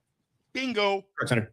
So, in effect, this is not a warrant, it's a permission slip. It's a green light from another ICE agent to go bash down a door, smash into a home, detain and arrest someone without a judge finding probable cause and without any sort of objective, independent finding. Is that correct? No, sir. So the I-205 is the arrest warrant, but the I-205 is based on an executable final order issued by an immigration judge from and that order is from an immigration judge who is part of the executive branch, not an independent judge. But the warrant issued is simply a permission slip. Now, let's be very clear. You were a local police officer. Yes, sir. To bang down a door, barge into someone's home, if you're the FBI or a local police officer, you need a judicial warrant from a judicial officer. A judicial, not administrative. Find or not probable cause, which has a specific meaning under the law. These ICE agents are banging down doors, doing the same thing without that kind of judicial warrant. What is so different about ICE that it regards itself as an exception to the Fourth Amendment? And the requirement for a judicial warrant is a Fourth Amendment requirement. We don't, Senator. There is case law, U.S. versus Lucas, 2007, which is out of the 8th District of Minnesota, which authorizes the entry of a home to catch a fugitive based on an administrative warrant. I beg your pardon, sir. It does not abrogate the Fourth Amendment. It does not say that ICE agents or CBP agents can simply bash down doors and barge into people's homes, terrorize their children, detain and arrest people without a judicial warrant. And there is nothing different about what ICE does as compared to the FBI or local police that would justify it. The policy that they're acting under, in fact, is the result of a memo that you issued in May. You're familiar with it. Yes, sir. Has your signature. Yes, sir. Which says, in effect, they don't need judicial warrants. They can act on the basis of the 205 warrant that you just described, which is administrative. It's not judicial. Let's talk more about Why did you keep this memo secret? I didn't keep that memo secret, sir. It was blasted out. We learned about it when 2 whistleblowers came to us and said that you were using it as a basis for the policy. It was never announced publicly. It was never released to the press or the American people. Why did you keep it secret? Sir, I didn't keep it secret. If sending an email to a workforce of 30,000 people is keeping something secret, it's a bad secret. It never reached those people. Yes, sir, it did. Well, the email did, sir. Yes, sir. I can work with your community to get that. Let me move to another topic. You stated on Tuesday, quote, no U.S. citizen is subject to immigration enforcement, and that doesn't happen. If a U.S. citizen is detained in the course of the immigration investigation, they are quickly released. I asked or murdered. That a report that we did, the ranking member staff did, entitled Unchecked Authority. It documents 22 U.S. citizens being detained and assaulted by immigration agents, as well as written statements from 8 U.S. citizens who have been detained, shot at, and nearly killed by ICE agents who came to speak. Without objection. Thank you. So let's take George Reitz, for example. He's an Army veteran, a father from California, trying to go to work. He said he was tear gassed and held for 3 days without charges. Is he lying? Sir, ICE wasn't involved in that arrest, sir. Were you mistaken when you said that no U.S. citizen is subject to immigration enforcement? No, sir. Well, who's lying, you or him? Sir, I'm speaking for the men and women of ICE in my operation. I didn't arrest that individual, sir. But the facts contradict what you said. Will you admit that you don't know, for example, about Alaya Rahman, a disabled woman from Minneapolis? She came to this hearing. She testified before our Spotlight forum, violently dragged from her car, detained without medical attention until she passed out. Is she lying, or are you lying? No, sir, she's not lying. Well, then you were mistaken when you said no U.S. citizen has been detained. No, sir. I said no U.S. citizens subject to immigration law and deportation or removal. ICE does Well, that's a circular argument. She wasn't subject to immigration law because she's a U.S. citizen, but she was detained. And that contradicts directly, as does your statement applied to Miramar Martinez, who was almost killed, shot 7 times by CPP agents. It is true of Diana Figueroa, who told us she was violently dragged from her car after dropping her son at school, thrown into a van, also detained. Is she lying? No, sir. But, sir, you know, I've worked personally with you on many cases when you come to me on constituents, especially in Connecticut when I was a field office director in New England. You know that I am transparent and we do not lie. So to say that we're lying is I asked you first whether you were mistaken when you said that no U.S. citizen, I'm quoting, is subject to immigration enforcement. Correct, sir. Enforcement. Enforcement is an arrest, removal. I would call that misconduct enforcement by your agents. I'm out of time. Thank you. Let's go out there. I have 2 quick questions. One of the things that came up earlier was this idea that there used to be an instantaneous portal between, I guess, ICE and the prisons where you were arresting. That initially you were just getting this information seamlessly, very quickly, not manually. It was an automatic portal, but that was stopped under Mayorkas. Mr. Lyons, is that true? Or yes, sir. It's true. Have y'all tried to restart it? We have restarted it with multiple agencies, sir. And sir, go ahead. Just for the record, sir, I'll say again to the Commissioner for the Department of Corrections, we do have a great relationship with them. We do take individuals from them. You know, there was a report released where we didn't take action on, I think he said 100, I think the number a little bit more. But the fact that ICE didn't take action on a foreign-born citizen means the fact that they're not removable. There are many people in custody that have a green card, lawful resident, visa. So to say that was disingenuous. Yeah. The other question I have is that, you know, we finally had the Attorney General say, oh, of course, if it's a final order, he was making a distinction. I think it's not an unreasonable distinction. There's And a new group is trying to be there to help them with transportation, home, and some phones to contact family. Maury Glover joining us now from the newsroom with a look at what they're seeing. Maury? Well, Haven Watch was started a couple of weeks ago by a Minnesota mom who took her 2 sons to bring supplies to demonstrators outside the Whipple Federal Building. They noticed ICE detainees being released without their phones or rides home. So an idea was born. We're not seeing pepper spray. We're not seeing tear gas. We're not seeing that things mostly anymore, which is nice. Every day, demonstrators gather outside the Whipple Federal Building to protest ICE's presence in Minnesota. But in the middle of the crowd, there are people wearing orange vests, hoping to provide a haven for recent detainees. So many of us were sitting at home, doom scrolling, watching it on the news, wanting to make a difference, and this was a way to do that. Sarah Haraldson is part of Haven Watch, a group of volunteers who keep an eye out for people released from the ICE detention center, often without their phones or winter coats. The volunteers offer them burner phones, a place to warm up, and even rides home, as well as anything else they may need to get back on their feet. Most people are upset, no matter how long they were in there and why they were taken in. I have had more grown men crying in my car in the last week than anyone should see. Haven Watch is also collecting donations to help recent detainees with... And don't forget, these are legal citizens. Everything from food and car seats to rental assistance. And for Haraldson, the group's mission hits close to home. I have a 20-year-old son that we adopted from Ethiopia as a baby, and he is a naturalized citizen. And it scares me every day when he is out that they could pick him up and put him in that building based on the color of his skin and nothing else. Oh, yeah, I wouldn't let him leave. You need to comply. You need to let him ejaculate in your mouth or you deserve to get shot. That's it. That's the end of the discussion. Comply now, complain later. It doesn't matter if they're breaking the law. The same as that lady on the side of the road for 11 minutes while 2 police officers stuck their fingers in her vagina to find 0.25 grams of marijuana that was never submitted as evidence because it never existed. You are not allowed to resist that. You are not allowed to resist them putting their fingers inside your vagina. You're not allowed to resist anything. You must do everything they say. If you do not, they're allowed to unalive you. That is the rule. I just want everybody to be aware of that every time you justify the ICE agents doing this stuff, you are justifying no limit to the amount of depravity that these people are allowed to do. And you're telling them to fight it in court. That's what you're asking. You're saying, do what you're told, no matter what it is, and fight it in court. That's what you're being. That's what I'm hearing. Unless you're dead.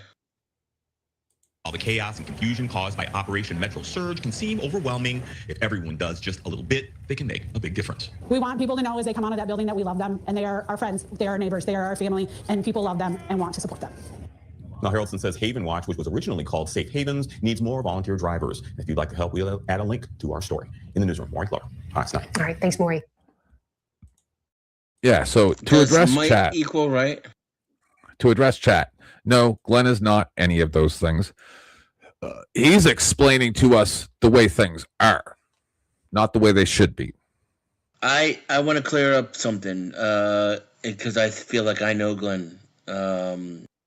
He's not stupid. He's not sick. This is the brainwashing of like being told that it's you versus half the population and it's you versus the illegals. So all of this like anger and hatred is misdirected, and this is where ICE gets the justification. It's a big, huge psyop that has us all at each other's throats, picking sides and making justifications. And Glenn is actually a smart and peaceful person.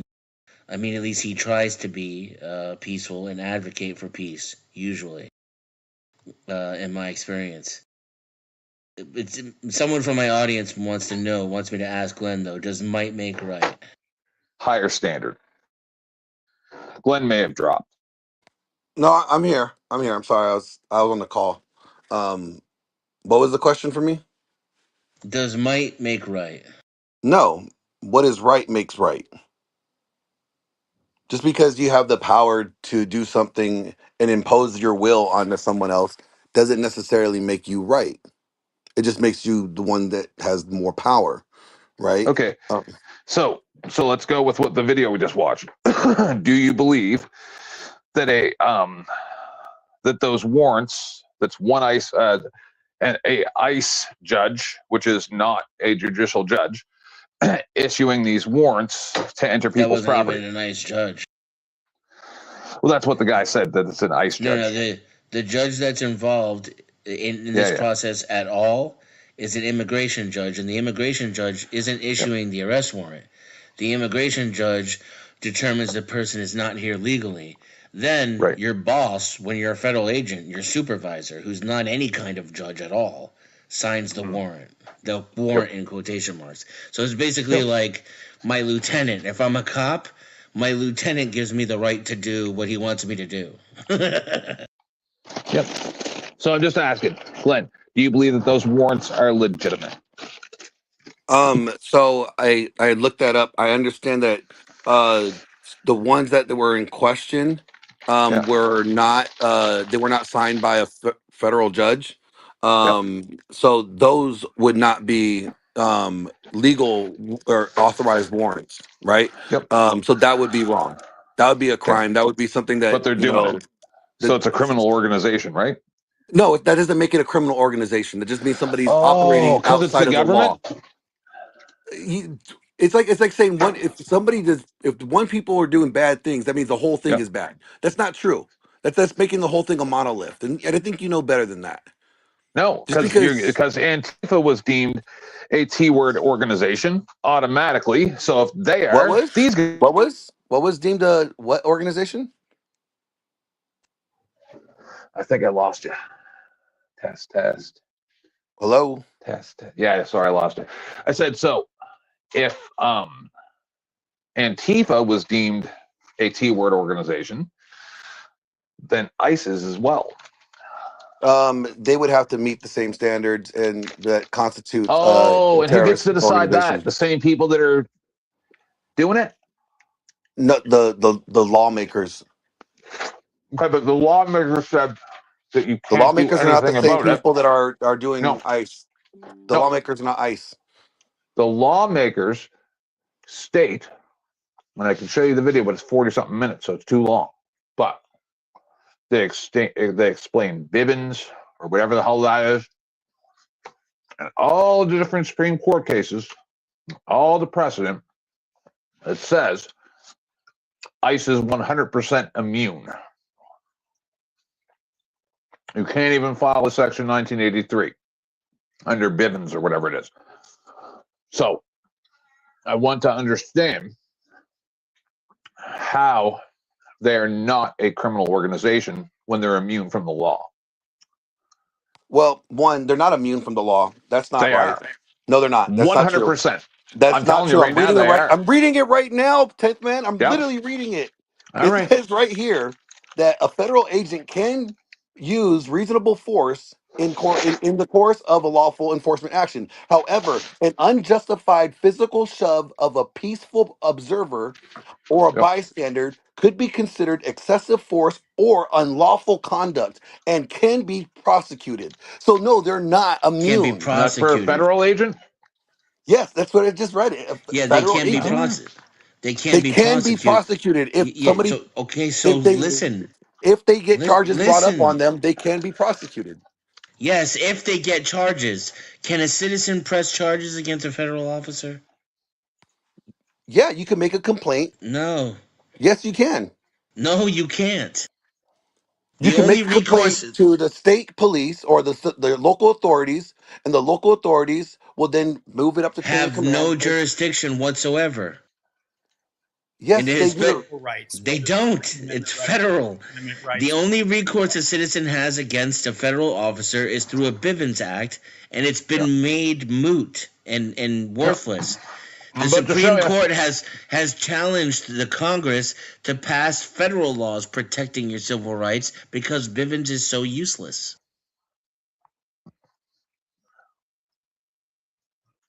I'm trying to read. I'm trying to look up Bivens right now. I'm going to show it to you right now. Them, being able to do something or them being wrong. By now, we've all seen video clips showing the Alex Pretty incident from multiple angles. 1 second. They are willing to throw out your rights, whether they're Second Amendment rights, First Amendment rights, Fourth Amendment rights, at a moment's hesitation if they think it stands between them being able to do something or them being wrong. By now, we've all seen video clips showing the Alex Pretty incident from multiple angles, and we've also seen clips showing federal officials just clamoring to convince the public that what they've seen was completely justified, even prior to any actual investigation occurring. We see both sides pushing politics and sowing division rather than looking objectively at the facts to figure out what happened and then fairly applying the law. So I'll walk you through what we actually know happened based on the currently available video footage, and then let one of the best civil rights lawyers in the country, Patrick Giacomo with the Institute for Justice, who is literally at the forefront of the efforts at holding federal officials accountable for civil rights violations, cut through all the BS, all the propaganda, and give you actual information that you need to know right now. And there's a lot of it that you are not hearing anywhere else. People are watching the same video and, at least in my observation, seeing very different things. All these prohibitions in the Constitution, this is not negotiable. This is the absolute bottom line. You cannot cross this line if you work for the government. Federal agents claimed that Alex Pretty, a 37-year-old intensive care nurse, quote, violently resisted them, and that the officers then fired, quote, defensive shots, killing him. But is that what really happened? Bystander footage appears to tell a different story, one resulting in what appears to be an unarmed man being shot. There was a really good frame-by-frame review of this in the Wall Street Journal today, which I will link below, that sticks entirely to what can be seen on these bystander videos. So this is what we know for sure that can be seen. And by the way, we would have much more information if these masked officers were wearing body cams, yet they have chosen not to, so we have what we have. The issue here is, was this use of force justified, or was it not justified? It's not about whether Alex Pretty should have been arrested and charged with obstructing or impeding federal officers. It's not about immigration policy or even immigration enforcement policy. It's about whether the decision to pull the trigger and shoot him multiple times, ending his life, was reasonable under the circumstances as the law requires, no matter the political atmosphere surrounding it. So what does the video show? I'm going to skip ahead in a minute. I'm just trying to. On Nicollet Avenue around 9 a.m. local time on Saturday, locals blew warning whistles and filmed masked federal agents walking through Minneapolis's Whittier neighborhood. Bystander footage. Senior attorney with the Institute for Justice, is the primary person I wanted to hear from about this incident. He is a lawyer who just recently successfully took on the FBI when they raided the wrong home in Georgia, terrorizing an innocent family. He appeared before the U.S. Supreme Court on basically the same issues of federal officer accountability that we have here now. I knew that Patrick would be able to explain this much better than I could, and in a way that stands on principles of freedom rather than one that is influenced by politics and political bias. In fact, this was so words that I just couldn't cut any of it out. And I think that you need to hear the whole thing and also share it with your friends and family. So let's get into it. Are you able to give me like a synopsis or a good summary of what is the legal standard here regarding whether or not this use of force was justified? Yeah, I mean, so if you look at the basic standard under the Fourth Amendment, we're talking about reasonableness, and the way that that's been interpreted is that before you're able to use deadly force, which of course, killing someone in the street is, you have to be in reasonable fear for your life or the lives of others. And there's some other exceptions for fleeing felons when you've witnessed a felony that aren't going to be applicable here. And so when we're talking about this particular killing in Minneapolis, the officers have to show that their actions were reasonable, and the reasonableness is going to be based on a reasonable fear that without shooting here, there was someone who would otherwise be losing their life or being seriously injured that would justify the killing of someone. I didn't hear you say that any part of that standard is whether or not the subject they're interacting with is armed in some way. That's right. I mean, so the beauty and the frustration with the Fourth Amendment standard of reasonableness is that it's a flexible standard, of course. So someone having a gun is not a justification for a government official to kill them. Someone having a gun and pointing it at a government official is. And so there's a lot of gray area between those things. And the same can be true for any number of things. Of course, we've been talking about, potentially using vehicles as weapons as the government would characterize it, or people driving past government officials as other people might characterize it. And, everything in one of these scenarios is very hard to put into a nice legal box, which I think is for the best, because reasonableness does need to be a flexible standard, but also it's very frustrating for people because certainly in this polarized time, are multiple angles of the shooting. And my overall view of the situation as we understand it today is that this was not justified. This was an officer who actually killed Mr. Priddy was responding to officers with a firearm. When the video, every angle that I've seen it, does not show that video. I mean, the problem with interfering in abuse, I can find it in that video as someone who then just saying, nope, it's definitely justified. One they do not sympathize with. Yeah, and that's the greatest frustration for me or anyone who sort of takes a principled approach to the Constitution. There are people I think who are strong Second Amendment supporters who themselves and women in law enforcement is something that's protected by our officers. And as we've discussed before, it's pretty much impossible to sue them. Even if we find a new video that shows undisputedly that it was an unjustified shooting, the family still likely could not successfully sue the shooter or shooters because they're acting on behalf of the federal government. Could you go into that some? And the fact that they're operating with a total, it's one thing to say, all right, they're enforcing the law. We don't armchair quarterback decisions by law enforcement officers that have to be made very, very quickly, split-second decisions and all that. We can't always judge them in 2020 hindsight. It's one thing to acknowledge that, but it's another thing to say, we're not going to judge them in any way at all. If the feds don't want to do anything internally to their own employees, sorry, there's nothing that can be done at all. You cannot sue these people, and the state and local authorities cannot even prosecute those people criminally. There's zero accountability for whatever these guys do, and it seems like they know that. Yeah, so there's several things I want to start with before we get into that, and now we're kind of zooming out to the bigger problem, I think. And so to start with, I think you're right. The federal government's not going to hold them accountable, and I think the statements that we've seen from people like Greg Bovino and Kristi Noem show that this is behavior that they want to encourage. I don't see any other way to interpret the fact that every time something at least questionable has happened, the immediate response before any evidence has actually been sussed out is for the government to come out immediately in full. We're almost done. Supporting their officers and completely and totally treating as villains, calling terrorists or agitators or whatever, something that violates concepts of federalism. And it, of course, is something that people just how completely insulated federal officers are. And one is, okay, well, maybe we can hold them accountable by charging them with crimes when they really act badly. So let's take this scenario and change it to be one where this officer is on video saying, hey, I'm going to go over there and murder this man, and then goes over and murders the man. So it's just as clean as it could be. There's no, disputes about what happened. Even under those circumstances, you're now left with a situation where state prosecutors, like you said, generally have a very hard time suing federal officers if their actions are taken pursuant to their federal duties. This stems from a case from the Supreme Court in the 1800s called In re Nagel, where a U.S. Marshal killed a man who was trying to assassinate one of the justices of the Supreme Court who recused from the decision in the case. And the Supreme Court basically said the Supremacy Clause means that, at least under some circumstances, state prosecutors cannot charge federal agents with crimes for conducting actions that are, quote, necessary and proper to their federal duties. And of course, there is some logic to this. We don't want to essentially allow states to make federal operations de facto illegal by simply arresting every federal officer who tries to engage in what is otherwise lawful behavior. I think that the Nagel decision has been read very lazily over the past century by the lower courts, and the Supreme Court has done very little to sort of rein it in. And so you see essentially the rule being applied is that if someone's a federal officer, they can't be charged with a state crime. That's not actually true. I don't think that's true under Nagel. I think there are also exceptions that need to be made for Nagel, and one of them would be if an officer is violating the Constitution, the Supremacy Clause shouldn't protect him. But as the law stands today, it's extremely difficult, bordering on impossible for state prosecutors to charge federal officers with crimes when the crime is committed pursuant to actions taken in the line of their federal duties. That leaves us with federal prosecutors who can, of course, prosecute federal agents. There's a statute, 18 U.S.C. 242, that actually makes it a crime, and the crime is capital if the victim dies, for a federal agent to violate someone's constitutional rights willfully. And the willfulness standard is basically the clearly established standard from qualified immunity. This is a statute that has been in place longer than the Department of Justice has existed. This is a Reconstruction statute alongside Section 1983.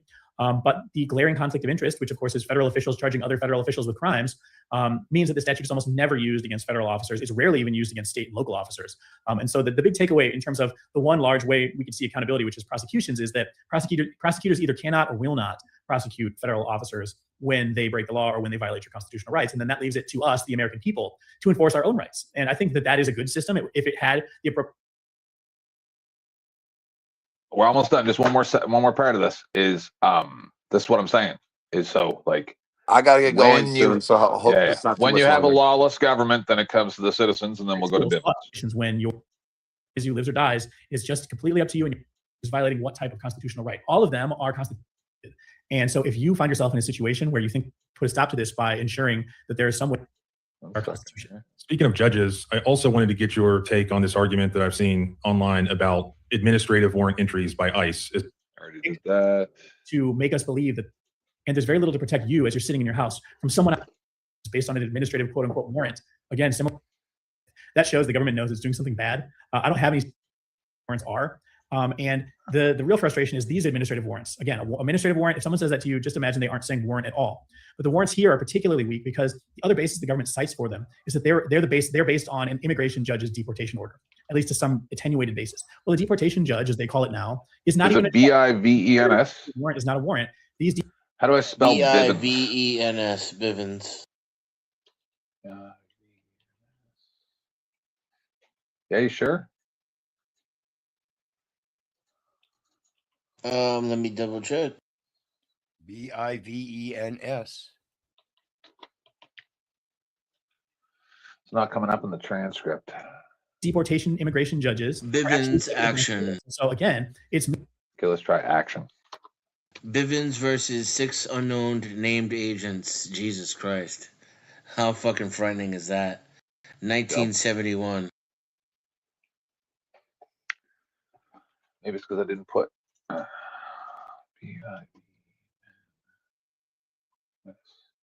No.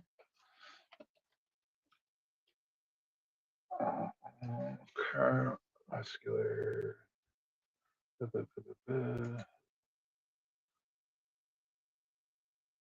Tort claims. Yeah, I think that must be it. Okay. Tort Claims Act or whatever other cause of action is available. So we can't openly offer representation because we have a review process that has to be approved by several different internal checks. But I can say for sure that I would be very interested. There it is. That's BIVVEN. No. Well, that's what YouTube thinks it is. Bivens cause of action. A few years ago in a case called Egbert versus Boulay, the Supreme Court took that away from us. And certainly whatever's left, it does not cover immigration officers because the Egbert case was a Border Patrol case. And the court explained that one of the reasons why you couldn't bring a Bivens cause of action was because of that context.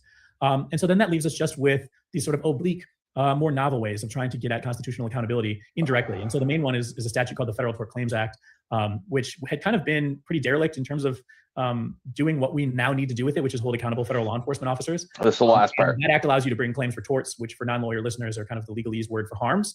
And you bring the claims against the United States itself instead of against the individual officers. And so this is a very oblique way of getting at constitutional violations when you're someone like the family of Mr. Pretty, who's now probably going to have to bring a Federal Tort Claims Act case where they say, you committed assault and battery, et cetera, instead of you committed a Fourth Amendment violation. And then at the end of that process, if successful, you will get damages from the United States for those harms and not for constitutional violations.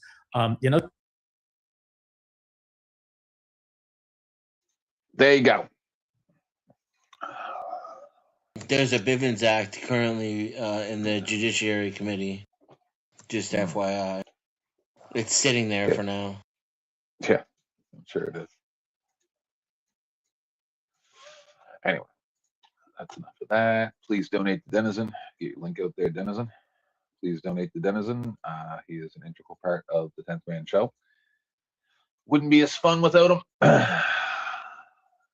Couple dollars, $2, $3, $5, even small little tokens of appreciation like that give us the vigor to continue to fight against the empire, the evil, evil empire of nightmares.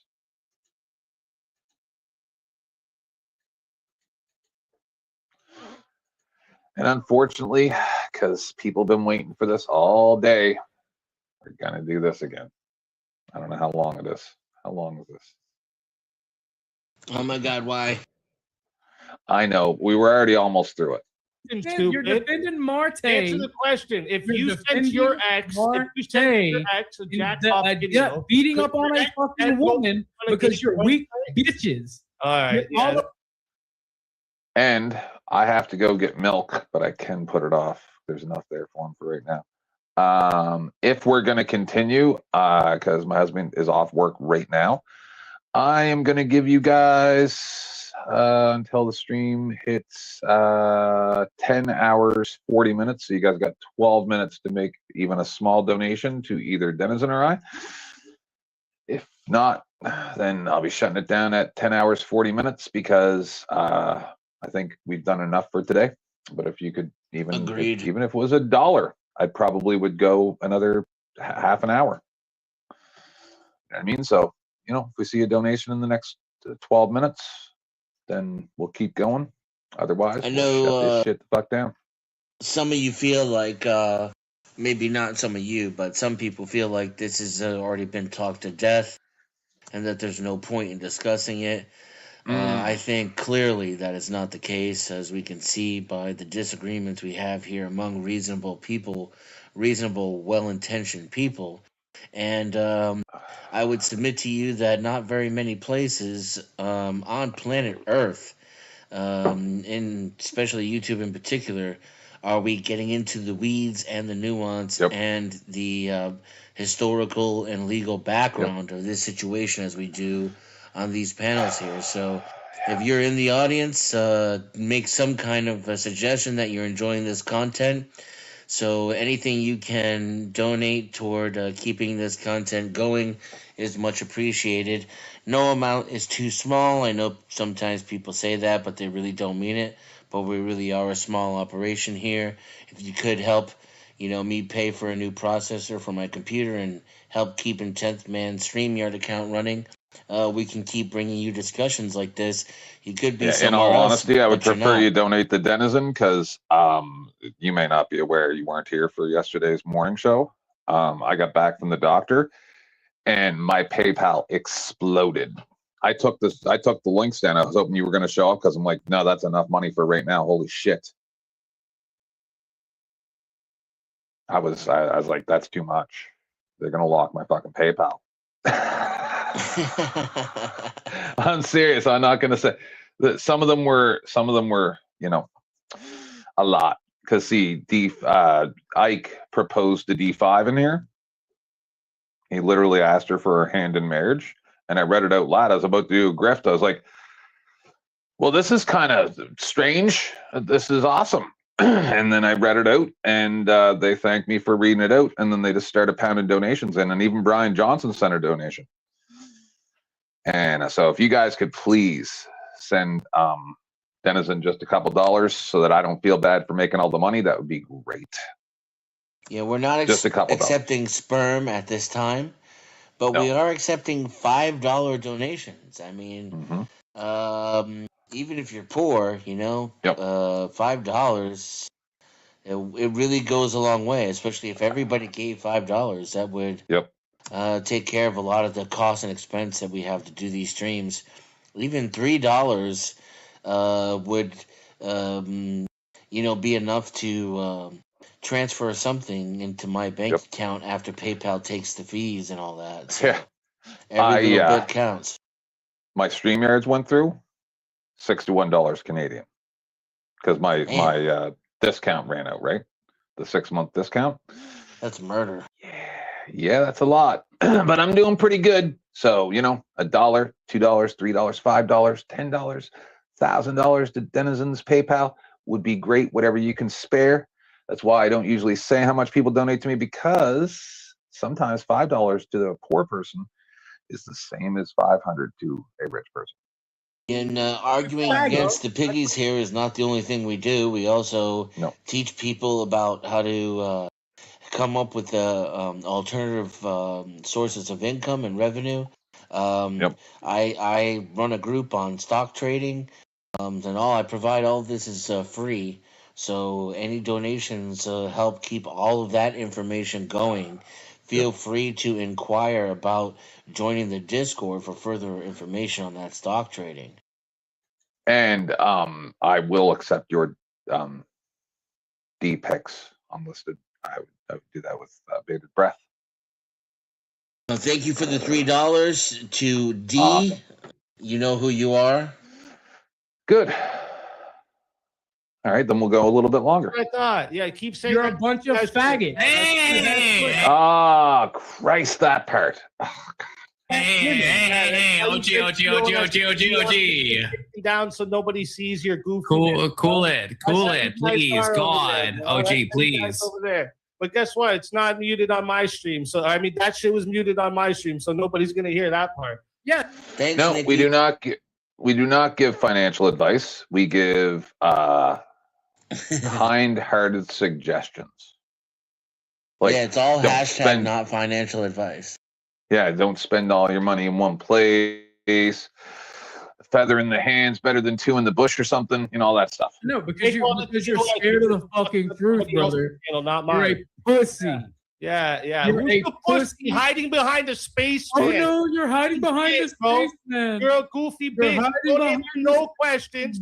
Talk I've shit. answered your Make question. shit up about Why are you people, defending and a then man what? who does What? gay porn and then attacking a You woman guy? defending Get nudes? the fuck out of here. You can drop dead on street. Stay mad. Fuck, bro. So what are you talking about? What do you want? What do you want? Do you want attention? Because your daddy Marte has admitted many times from a that man he for a little porn. bit. Welcome, Fox.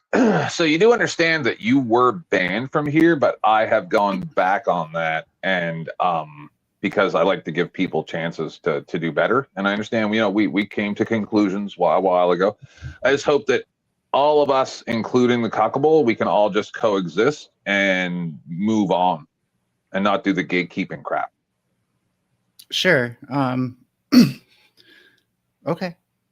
I heard it was because of the trans shooter in BC, and you wanted to talk about that, but maybe that was just somebody else's opinion. It for sure wasn't that, but we can talk about that. I haven't talked about that yet. I don't really have many thoughts about it that people probably want to hear. I have a few thoughts about this that we're watching though. Okay. We've already watched it, so go right ahead. I forgot until I started playing it. This was actually for Glenn's benefit because he hadn't seen it, but everybody else has, so go ahead. I mean, it's no mystery that I don't like either of the people there who are fighting, but having been there while it happened, I enjoyed every goddamn second of it because no matter who wins, somebody has to lose, and I win either way because of that. I, on the other hand, do not like when people make themselves look ridiculous. Though I do understand your sentiment because, drive the enemy before us and the lamentation of their women. I agree 1,000%. Oh, but yeah, that's what I meant. Yeah, it's just I don't like when people act completely ridiculous. Yeah. Like this. The F word, the I'm gonna fight you. You ain't fighting nobody, brother. You ain't fighting not one person with your little boy stick arms. This is ridiculous. I have never felt as ghosted as I have, and trust me, I've had a lot of women before I transitioned ghost me and stuff. But when Speakeasy ghosted me over the past 3 days, I was so heartbroken. Because he threatened to fight you too, right?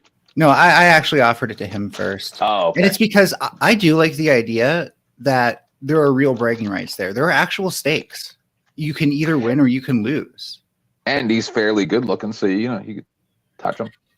Well, that just makes manhandle him. That makes messing up his pretty face all the more satisfying. I agree 1,000%. He won't be a pretty boy after I'm done with him. He ain't fighting nobody. He ain't fighting nobody. It was literally gay porn. Listen, son. Listen, son. Hey, look, all I'm saying is, oh my God, Mel, did you see? I'll never be able to find it now, but did you see when Neve completely decimated Marte? Nah.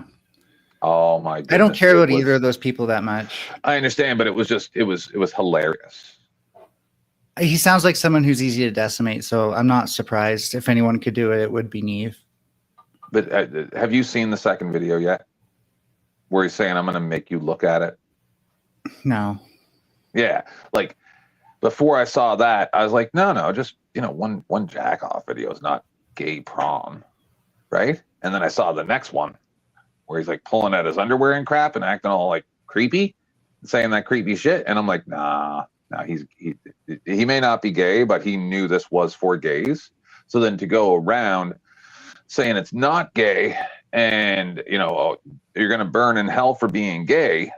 I'm like, you're a liar. You know what you did. And now you're trying to make it seem like it's someone else's fault what you did. Yeah, I don't know much about Marte, but what I've noticed in this space is that there's a lot of closeted homosexuality that runs around. And typically the more angry someone is at a group of people they don't like, the more closeted they tend to seem to someone like me, at least. Yep. See, I've been guilty of projection in this regard. Because I'm like 0% gay or maybe even -5% gay. I've never felt any gay vibes from you at all, not one. I've been in total denial of closeted gayness. But it's fucking everywhere on YouTube, bro. Yep. Like, you can't, it's palpable. Yeah, most people are not like this. This is not reality. This is the internet seems to be acting as like an attractor for people like that. Well, for people who otherwise would be more reserved or hidden or dispersed in society. Right, yeah. Like, Because you can be yourself on here. Concentrated. Or quote unquote yourself. Yeah, and they can travel in packs. We got another song request. This one is for Ancient Waves.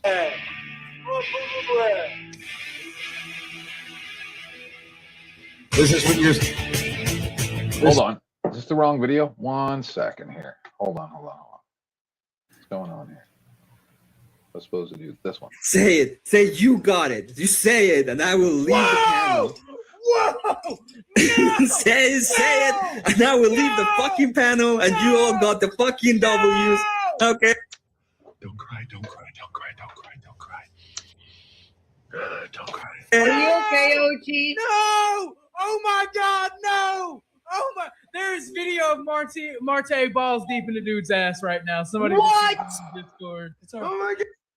I still don't believe that one, but I haven't seen it yet. I almost died. That was so scary. Thank you. It's okay. It's all right. No. I'm done. Orthodox guy realizing this was all just foreplay to Marte. Correct. I'm not gonna lie. I don't want to be this deep in the lore. Yeah. I feel like this is like where the whole phrase being waist deep in shit came from. They brought the shit to me, buddy boy. Let's AIDS in your mouth and have a real life. There's my advice. Okay, herpes. Fatherly advice for my son here. Fatherly advice for you. Oh wait, so I'm glad you can give me advice, but give your own kids actual advice. Yeah, good one, bro. Good one. I never heard that. But oh my God, you crushed me, dog. Is that what you wanted? Oh, is that what you wanted? No, but you showed that that's the level. I showed that's the level. Okay, so you can bring up again. You're a bitch who brings up other people's family, and when it's good to you, you're a kids. What else to do? Pussy ass. Can't hurt easy. I can't.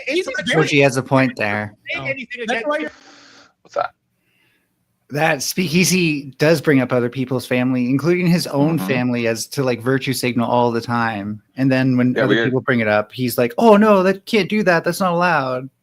We already did multiple segments during this show of him freaking out because Emmett asked a guy if he had kids, and then said, well, "Neither one of us have any kids." And he's like, "Oh, he just told you that his kid died. How dare you bring that up?" And you know, like I just told whatchamacallit, Glenn, that I'm in pretty much the same position when it comes to the Wilsons and all these people, is I just don't like the cut of their jib, and I have the exact same nonsense rage that Speakeasy is portraying about all of this. Except for the difference is, I'll admit it. I'll admit that my nonsense is nonsense. He'll stand there and argue to the bitter end that what he's doing is justified. I'll tell you, I'm just an asshole. I'm out. I'm guys. petty as shit. Have a good night. Yep. Thanks for having me up. Be blessed. Yeah. It's almost over. Thanks for coming, buddy. That's why you're acting retarded. Everyone he's ever challenged to a boxing match backs down. You're all. No. We can have a boxing match. You never challenge me to a boxing match. Physically, oh, you're all bitches. What's up, Resto? 1 second. You have to say Here's the guy with the fucking lore. What? Go ahead, Resto. What's goody? I heard this bitch ass nigga trying to fight somebody again. This is for Glenn. He's probably still watching, and I just wanted to see this because he had never seen Speakeasy try to fight OG. Bro, this is like the 19th person. He said he was going to fight Glenn too. Glenn would obliterate this dummy. Yeah, he said he was going to fight me too. He ain't going to fight nobody. Yeah, he said he was going to fight me and Glenn actually in the same day. I remember that. Yeah. Yeah, he's very scary. And, Mel, if you're talking, even if I don't like you. No, I was laughing. Oh, okay. Yeah. Yeah, he said he was gonna fight me. He said he was gonna fight Glenn. He said that he was gonna fight a dude named Jumbie, who was actually like an actual professional fighter, by the way. Who else did he say he was gonna fight? I'm not sure, but who's he trying to fight now? OG? He's trying to fight. Yep. Yeah, sure. You haven't He's seen never this gonna yet? do it. I honestly don't even watch Speakeasy. I was just curious on who he said he was gonna fight. Well, we're trying to get a $10,000 pot together. I think He's not I gonna already do got that it. covered. He's not gonna do And then it. that way- I offered like a whole sanction. I offered like a whole ring, like to pay for everything, flights, everything. I was ready to go. He won't do it. He's just gonna back down. No, he's gonna find a he way to just get out of talks. it. It's ridiculous. Yeah, he's also like, adorable. We'll do it this week. We'll do it this week. And so I sent him the details and said 3 days. I'll give you 3 days. That's really generous. Nothing. Hilarious. It's just funny to see him back up to his old antics. I'm staying out of it, but I was just wondering who he was trying to fight. Well, who he claims he was going to fight, because he's not going to do it. So y'all shouldn't even worry about it. But it's good content for like a couple days. Yeah, hell It's funny. yeah, hell yeah. That's all. Can we try to popularize the hashtag too easy? Because that's what I feel like these fights are. Mm-hmm. I mean, that's up to y'all. That's not got nothing to do with me. I also agree with you, Dan Steely. Rest in peace, Mega. You dummies. You couldn't hold it together. Wait, is that the Steely Dan? I have no idea. Well, technically, it's Dan Steely. Yes. Yeah, I was just trying to see who's going to try to fight. He's going to do all this tough Tony talk. It's funny. I'll be watching from chat. He ain't doing nothing. What do you actually want? What did you come here for? You did exactly. You was talking shit. Drop Are your you link. mad? Drop your link. Drop your link and stop being a bitch. I don't go to your shit because it's stupid to me. You did it. So what? What do you want? And I have been to your stuff before. I don't find it interesting. And I explained he did that because he won't come here and address me on my channel. Drop your link. The confluences. I had a whole segment an hour earlier. Your link. I don't anyone your want to call in. I don't watch you. I don't fuck with you. I don't watch you. How do you know I said that shit, pussy? Because people tell people things. How'd you know I said it? Because people tell people things. Oh, because people tell people things. So then why don't you You're an idiot, bro. Let's fucking go. You're an actual idiot. You know that, right? Oh, I forgot you were up here. OG, why you gotta TOS me like that? OG, why you gotta do me like that? Why do you gotta do me like that, OG? I'm sorry. Why? I'm sorry, Confluence. I'm sorry. I apologize. I accept it, but Just know, I want everyone to take note of this shit. I've said this earlier in Cool Vix, and I'll say it again here. All these pussies have is coming at me about my kids. No, I called you a bitch. I called you a bitch. You had to bring my dad up. You brought my dad up before I brought my kids up. Okay, but OG, the kid thing is untoward. He literally started talking shit about my father before I brought his kids up. Sounding like me, okay? You don't want to sound. Okay, I don't know what's happening. I don't know. This was me screaming at Glenn and Angry Snowman earlier. But the ice. Yeah, I was watching. I don't want to see a civil war. I really don't, because a lot of people are going to get hurt, and that's not what I want. Everyone shut the fuck up. Everyone shut the fuck up. The kid thing, no kids, right? No kids. And the OG, I don't know what's happening with the father stuff. I don't know, but no kids. Bring my family into it. I'll bring your family into it. Just no kids. That's like a basic. That's like just no kids. Fuck that. Fuck that. Keep family out of it altogether. Don't cry about it like a bitch. No, you don't fucking target a man's child and expect me to act like a pussy dog. I go for adults. And say first and foremost, drop your email because I accept your challenge to a boxing match, and I will fuck you in the face. Yeah, sure you will, bro. Drop your email. Yeah, he'll fuck you in the face, all right. Drop your email. Sure you will, bro. I'm not Marte. You don't even show your face, Orthodox. You'll see How my are you face. going to go in a boxing match against me when you don't show your face? You'll see my face in the boxing match. Show it right now, so I know you're No, I got you. The boxing match. I got you. Show your face right now. I got you. Send me your email and I accept I'm meeting. I will. Shout out to Speakeasy.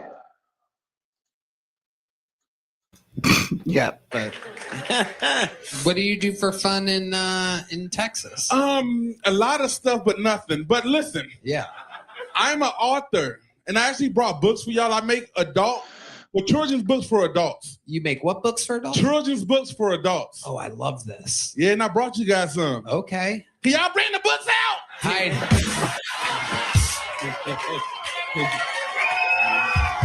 Thank you. Oh my God. Hey, you're stealing my act. I'm sorry. This is incredible. It's 2 each. Man, fuck them kids by Charlie Mack. This is hilarious. Let me see this one. What is this one? Fuck them kids. This one's a kid in a crib. It's called Lay Your Ass Down and Shut the Fuck Up. Oh my God. That's great. Incredible. I love it. Oh, that's not the full thing. They didn't do the caption. Son of a bitch. Hold on. Where's the full frickin'? Anyway, don't matter. The inside of the cover where it goes like acknowledgments or whatever, it goes, oh, and by the way, to all Peter files, sorry for the deception. I don't get it. I'm not gonna lie. That was funny though. Because the name of the book. No, yeah. What does that have to do with So to all- Speakeasy or Orthodox guy?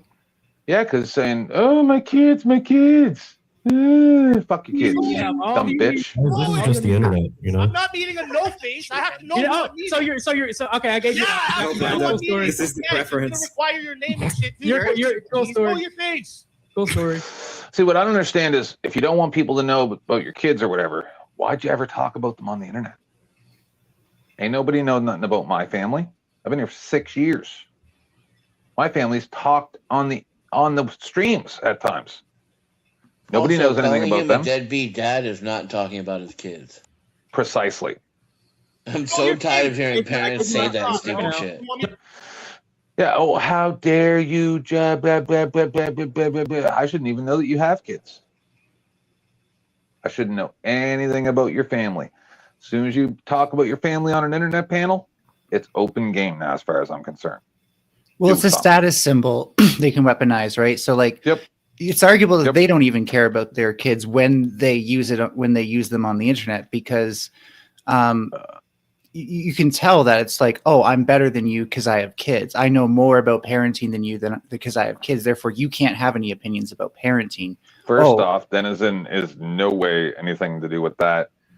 Second off, he is cross-platform, or he's cross-streaming onto his own channel, so he is a equal host on this panel when he's here with me. That's just the way that it works. Oh, so Imperious, you lucky little prick! You're blocked. I can't time you out for a day. Denizen, you're like Imperious, but hear me out. You're like Imperious if he wasn't mad all the time. Because you're actually smart and well-spoken, and Imperious would be that if he wasn't just like malding 24/7. But he doesn't know any facts. No, he's not. He can't. Pardon? Block my chat. Who blocked him in my chat?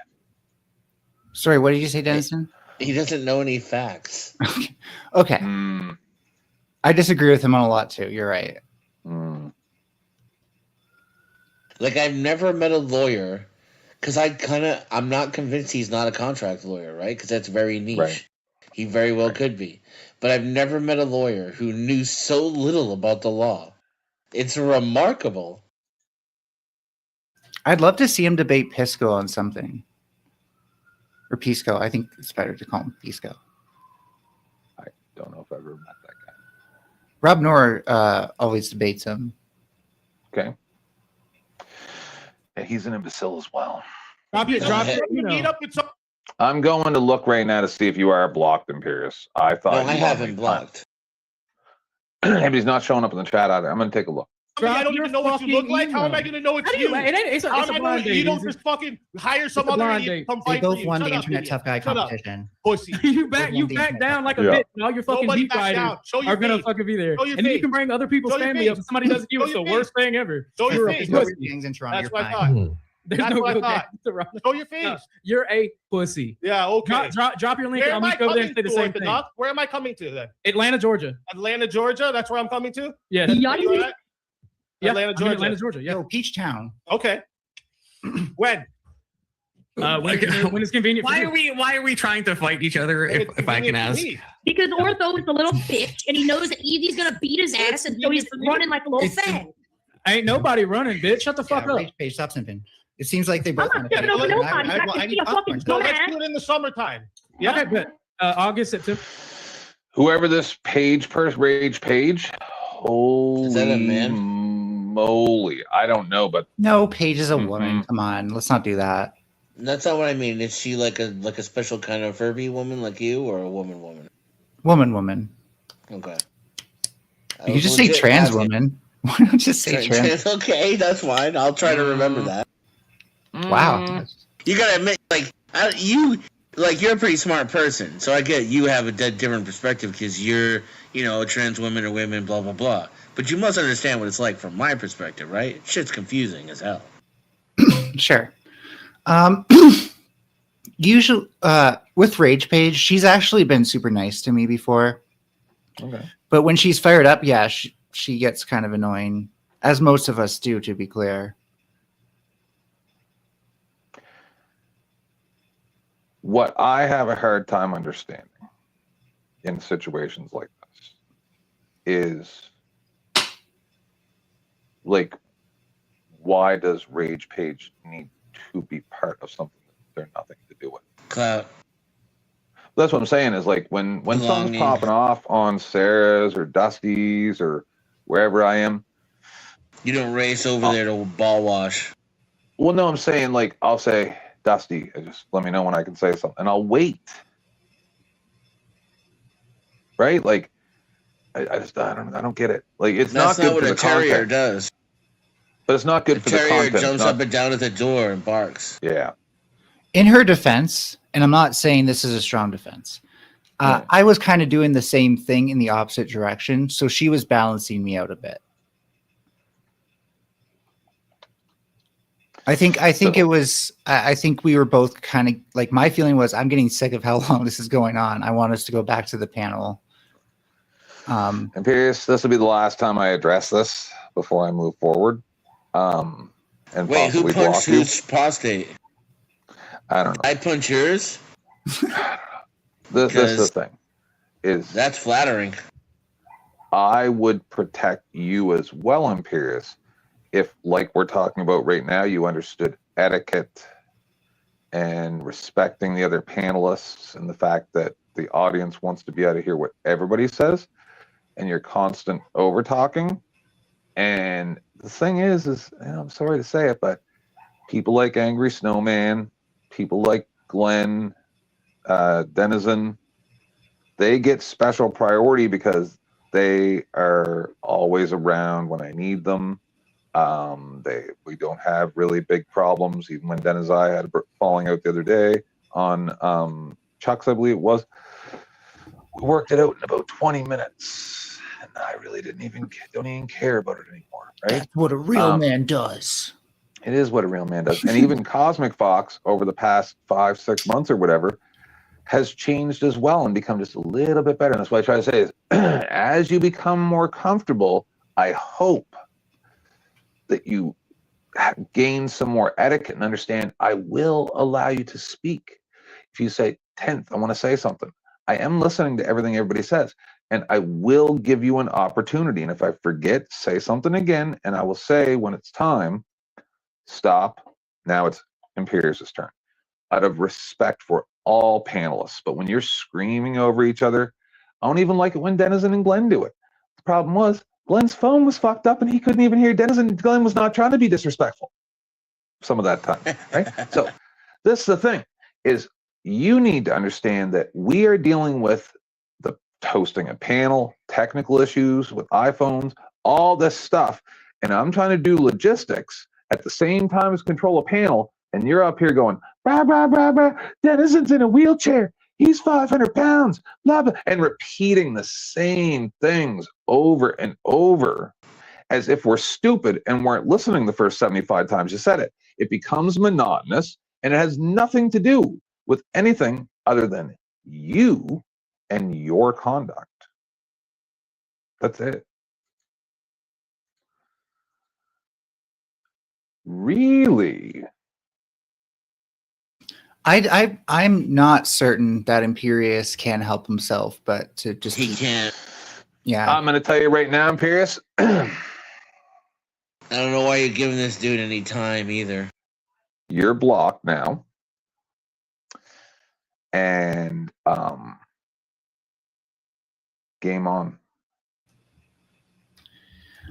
So look, I've had my moments where I'm like, oh, I'm so mad. I'm just gonna keep saying the next thing to try to hurt them because the thing I just said didn't hurt them. Yeah, and it doesn't go anywhere. I think I learned that pretty early on. Like Pierce is now blocked. That's yeah, it. and he just outed himself as a channel risk for everybody. Like this is just where you don't take about it. Taking people's channels down. Yeah, yeah. This is just you don't take it there, dude. And every time I have a fight with him, I get reported for things. That's crazy. Report me, because I'm at the point where I don't really care about this channel and would rather just go start another channel and monetize it. So if I lose my content on here, that's perfectly fine. But as far as I'm concerned, no matter what happens from this point forward, you did it. And you seem to think that I won't do the same thing to you as I would to anybody else. So that's all I'm going to say for right now. But just so you know, I gave you a chance. You crossed the line. And now you're on the list. You're right there with Andrew. Right? So when this gets out of control in the future, because I've already been approached by numerous people saying, hey, you know, would you like to know more about this man? And I said, nah, it's all right. It's all right. No, see, I think that would be fun. That's what I'll be doing now. Because I feel like that dude, he's got a closet. Oh, yeah. No, it's just people I know, the people I know, and you know, Denizen, like Drama Dome did with Rebel. I don't want to hear you crying when you go to buy a jug of milk and somebody's following you around, live streaming you when you're out in public. I don't want to hear you crying. You people seem to think this is a game. This is not a game. So do as you will. But no matter what you do from this point forward, you're dead to me. That's it. So live your life. When? August, September. That's the summertime. Yeah, August or September. Something like July. Okay. Fireworks in July. The 4th of July? Bet. Let's go. August and September is the stuff. Just to be clear, you're agreeing Fourth of to July, a you have to wear boxing an Uncle match Sam outfit. in Atlanta, Georgia, in July 4th of this year. You're agreeing to it. Yeah. 100%. 100%. Yeah. Okay. OG, are you actually? No, I am dead ass. Make sure. I am dead ass. I've been I'm waiting already for ordering a someone to box ask of me popcorn on something. Amazon. I am dead ass. Are both of you a dead ass? And everybody gets to see your face for the first time with a bunch of fucking. I've been doxxed. doxxed before. It's People saw amazing. my face. It's not about you being doxxed. It's this shit's gonna be. If this is a public challenge, Speaking. this should obviously be done. Send me your. Stop talking about it. Send me your details. Be about it. Everyone has to know I beat your ass. Send me your details. We need to film it like a Jake Paul out event. What details do you need of mine? I'm flying to you, stupid. I need your details. What details of mine? Okay. Drop your email. Yeah, drop your email. Drop your email, and we'll get this shit straightened up. We'll get this shit straightened up. No, we can straighten it out here live. You want it to be tough live? Let's straighten it out here live. What details of mine do you need, James? I need this type motherfucker that would do this shit in public, and then you knock him out, and then he wants to press charges. I need your email. That's my name. What else? And how many houses? Oh, trust me, if I agreed to this challenge, the police would know. I'd have researched the what is it called? Mutual combat laws, and I would have gotten permission in writing from my local police department, and we'd be doing it at a gym. Yep. Even that's why Orthodox. Yeah. That's why Orthodox was smart about the venue. I was thinking about that too, but I figured as long as you have enough witnesses to say they agreed to the fight and started on mutual terms, yeah. Yep. See, I can't. That's when I really get upset. This is almost the exact same as when Rachel said biblical curses to me. I get really incensed when I show people kindness and respect, and then they attack me. That's when I really fucking snap. How many houses? Precisely how many houses do each of you own? What else doesn't seem like your boy's willing to do what it takes. What else do you need? Paige, Just how are send you me your doing that? email and we can get it set. We can get it set up. Wait, we've. I will find the venue. make sure that- I will fundraise for the venue, and I will. Because the last person to try to take my channel down was News Now Houston, and now he's in jail for touching his kids. So, not that I had anything to do with that. Yeah, that's good to clarify. Bad shit does happen to people that fuck with me. Just so you know. And 10th Man, if you've been nice to me in the past and I just missed it, it might have just been the adversarial nature. No, not you. I'm talking about Imperious, but no, see, because you never threatened to take my channel out or any kind of crap like that. Right. Now, what you did to Sarah on Twitter with the lawsuit stuff, that was kind of fucked up. But I get it. We all say stupid shit. I got drunk and threatened Dusty the other night. The way she used her panel to defame me was kind of fucked up. I understand, but I went live drunk and threatened Dusty and everybody else the other day, right? So we all fuck up. And to be clear, that wasn't just a threat. It's just my lawyer, I guess, ended up being shit or couldn't get in contact with anybody over there to do anything. So it would be almost impossible. Yeah, it seems to be very difficult.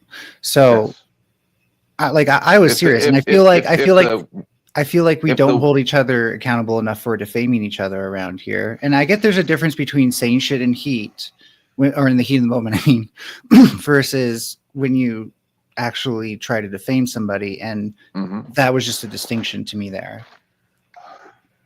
And to be clear, 10th Man, I'm not really litigious. I was kind of dreading the whole process, and so I'm not likely to do this again. And I'll just avoid people like that in the future. But I tend to give out what I receive. Me too. I get it. Listen. And that's always been the case between us. So like you said, I changed. I don't know, man. I think we started hanging out in different spaces. You chilled out a bit and you probably rethought things. And I appreciate that. No, because the only contention you and I ever had was the kid stuff. That's it. Otherwise, I could care less about any of it. We're working on the same team. But when it comes to the kid stuff, it's a different situation. And did you see earlier when I played for Glenn, me at the Soji protest, and them all chanting, "You don't have an audience here, go away," and turning their back to me and threatening to knock the camera out of my hand? No, the gay people. I definitely have not been here for all 11 hours, by the way. Okay, I'll show you another time if I don't lose my channel. But I already watched it, right? It's just when that's what I get out in public, and then I come here a year or two later and I'm encountering the same thing, I feel threatened.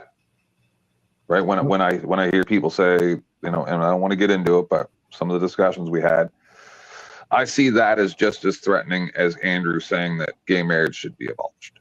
Right? So I see it as the same threat, right? It's just, please stop. Can we please be reasonable here? And you went back on what you said, so it's good. We don't need to talk about it. I'm just saying, if I see a little bit of progress from somebody where they're like, okay, yeah, no, maybe you're right, we don't need to do that, then I'm like, all right, then we're good. We don't need. I actually don't know what you're referring to, because if it's about the takes I had on Sarah's, it was the age appropriate stuff. You understand that was supposed to be a devil's advocate thing to get your side to realize when you just clutch pearls about the idea of like kids seeing porn or the fact that they might need sex ed, you actually do more damage because they need comprehensive sex ed to protect them. I disagree, but they don't need prom. Sure. Like I said, devil's advocate argument. I get you. No, I get you. And I'd rather, so that's literally my only problem.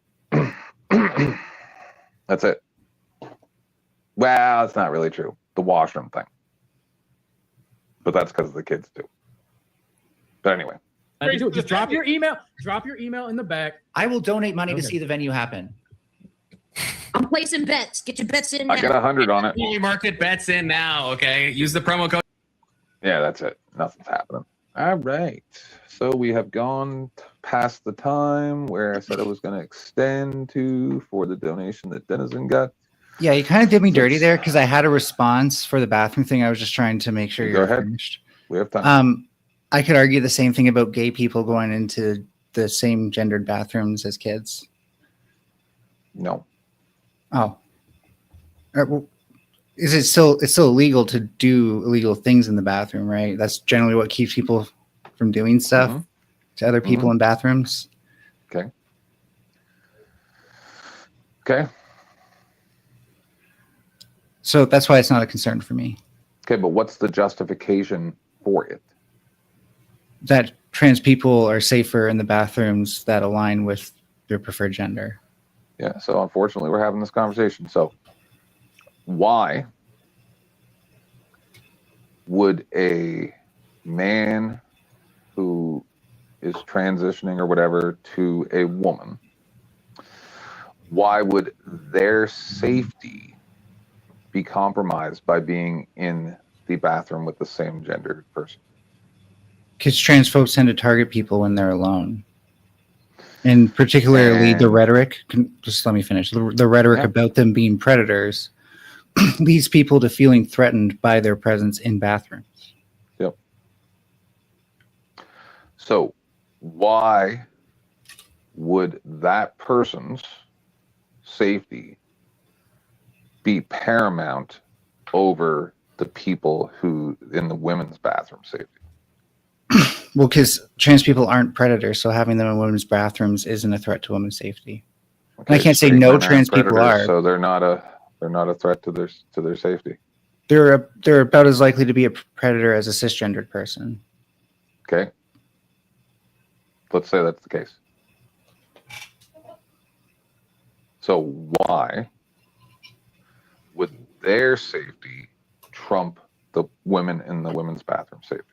Because between the woman and the trans women are far more in danger than the cisgendered woman. They'd both be in slightly more danger if they had to go. Trans women and cis women would both be in slightly more danger if they had to go in men's bathrooms. But trans women being far more. Yep. So you just answered your own question. Well, I still feel justified in my takes. No, I'm saying, if the woman and the trans woman are in more danger by using the men's washroom, ipso facto Columbo Oreo, the women are in more danger having a trans woman who is actually a man in the woman's bathroom. So trans women are just there to use the bathroom. We could agree that I understand that, but we could agree, 10th man, that a man, like a cisgendered man lurking in the bathroom in a woman's bathroom would be highly suspicious, especially if they, let's say the men's washroom's totally working, they had every reason to be in there. That's because he has no reason not to use the other washroom. A trans woman has a reason not to use the other washroom. A perceived reason. You don't think trans women are at a higher risk of transphobes attacking them? In a men's washroom? No. This is why I point out that the rhetoric about them being predators is particularly harmful, to be clear. No, it's not that. Do you think that my husband, with his fake nails and makeup and woman's blouse, is in danger in a male's bathroom? Yeah, he could be, because again, the rhetoric around trans people paints them as predators. Should he be allowed to go into a woman's bathroom then? Even though he's not trans. So your partner, to be clear, does drag? Nope. Is trans? Nope. Then I don't understand why they wouldn't just use the men's bathroom. Like, why would they be dressed up in public? But you just said they could be potentially in danger using the men's washroom with some women's clothes. So if you're makeup, fake nails like a woman would have, like long, an inch and a half stiletto nails with leopard print on them. So if you're fully masculine presenting, nope. Then not anywhere close to being masculine presenting. Super high pitched voice, way more feminine than you. Would people assume he has skipping around like a typical Yeah, so 10th man, gay people for lack were of a better word, fairy, right? Gay Prancing people were in never more have danger. I ever once never ever thought, oh goodness, my husband could be in danger flitting around with his women's clothes, you know, like when we went to the exhibition and he's got leopard print underneath torn jeans, like Shania. These details aren't going to change what I say, by the way. So you could land your plane relatively soon if you want. I am. I'm saying, like, if he's presenting as half feminine, never one time did I think he'd be in danger. Hey, Fox. Hi. One sec. You may not want to admit it, but you are way better at this than you were before. Yeah. Oh no, I'm not saying I haven't improved. Don't get me wrong. So anyway, go ahead, respond. Go ahead. It's a totally different vibe, and it is more effective. Like, yeah. I think maybe 10th Man might also be easier to talk to in this sort of that's probably true as well. Yeah. He'll admit that though. He's pulled back. So 10th Man, I do want to point out that like during the 80s especially was probably the height of it. There was the gay panic and gay people. And 90s. Yeah, 90s as well, but it was kind of like a cross current starting to emerge as well. Gay people were definitely at more danger in the bathroom. I was born in 77. I understand. Don't forget. The year restrooms, after I was born was when no longer you could be institutionalized in 1978 showers for being gay. Change rooms, gym lockers, and all that stuff. And so the only problem there is that they might not feel comfortable in a woman's washroom, right? Because it's not really for them. Okay. So there wasn't a clean alternative other than gender neutral bathrooms, which we now have more of. Possibly consequentially as a result. I'm not certain if that's exactly why. There's other reasons as well, clearly. Yeah, well, Taco Bell has gender neutral on both bathroom doors. But we've always had that, right? Like the accessible bathroom that's just one toilet that you open the door and anyone can use it. Like that's nothing new. Yep. Yeah. But still, like, it's just because that's one tiny point, right? But I want to. Do you see the parallel at least? Like when people saw gay people as predators, gay people were at more risk in the bathrooms. Okay. I'm just saying the same thing applies for I never felt that, but I understand what you're saying. To be clear, no one's forcing trans women into the women's washroom. If a trans woman feels comfortable in the men's washroom, they can still use it. I just avoid washrooms personally. But so I'm not trying to be a dick because we're about to shut down. I gotta go get milk for my husband, but I'm just trying to understand. So should my husband, who's half presenting as feminine, right, be able to use the women's bathroom?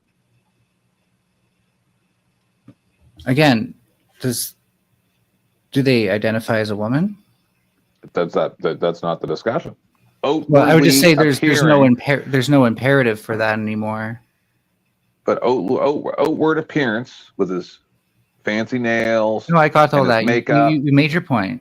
Like I'm just saying, like you haven't convinced me that there's any reason to do that because that gay panic that was there strongly in the 80s and 90s has definitely shifted, if not been alleviated, and gay people are certainly way safer in washrooms now.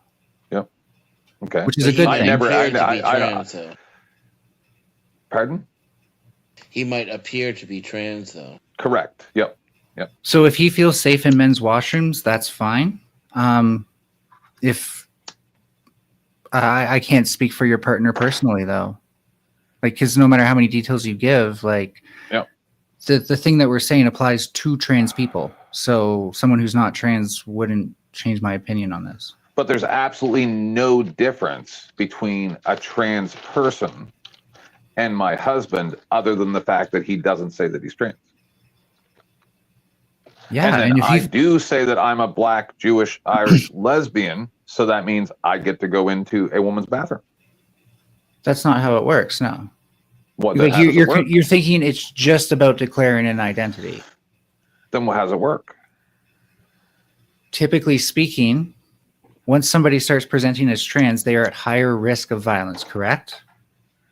But I'm saying, other than a person saying that they are trans, there's no difference between my husband and a trans person. So all you're convincing me to say is that in the year 2026, I think if your husband walked into the woman's bathroom, we could find a way to work around it. But I disagree. Oh, Because I don't think women are women at a higher risk because your husband walks into the bathroom. Right. I would assume not because he's your husband.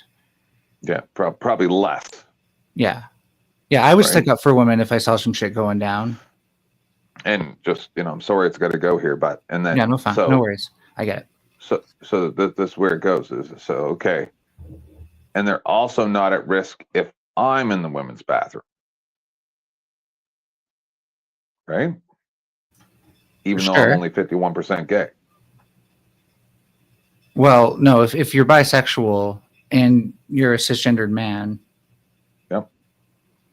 Statistically speaking, you pose more of a threat to women than women pose to you.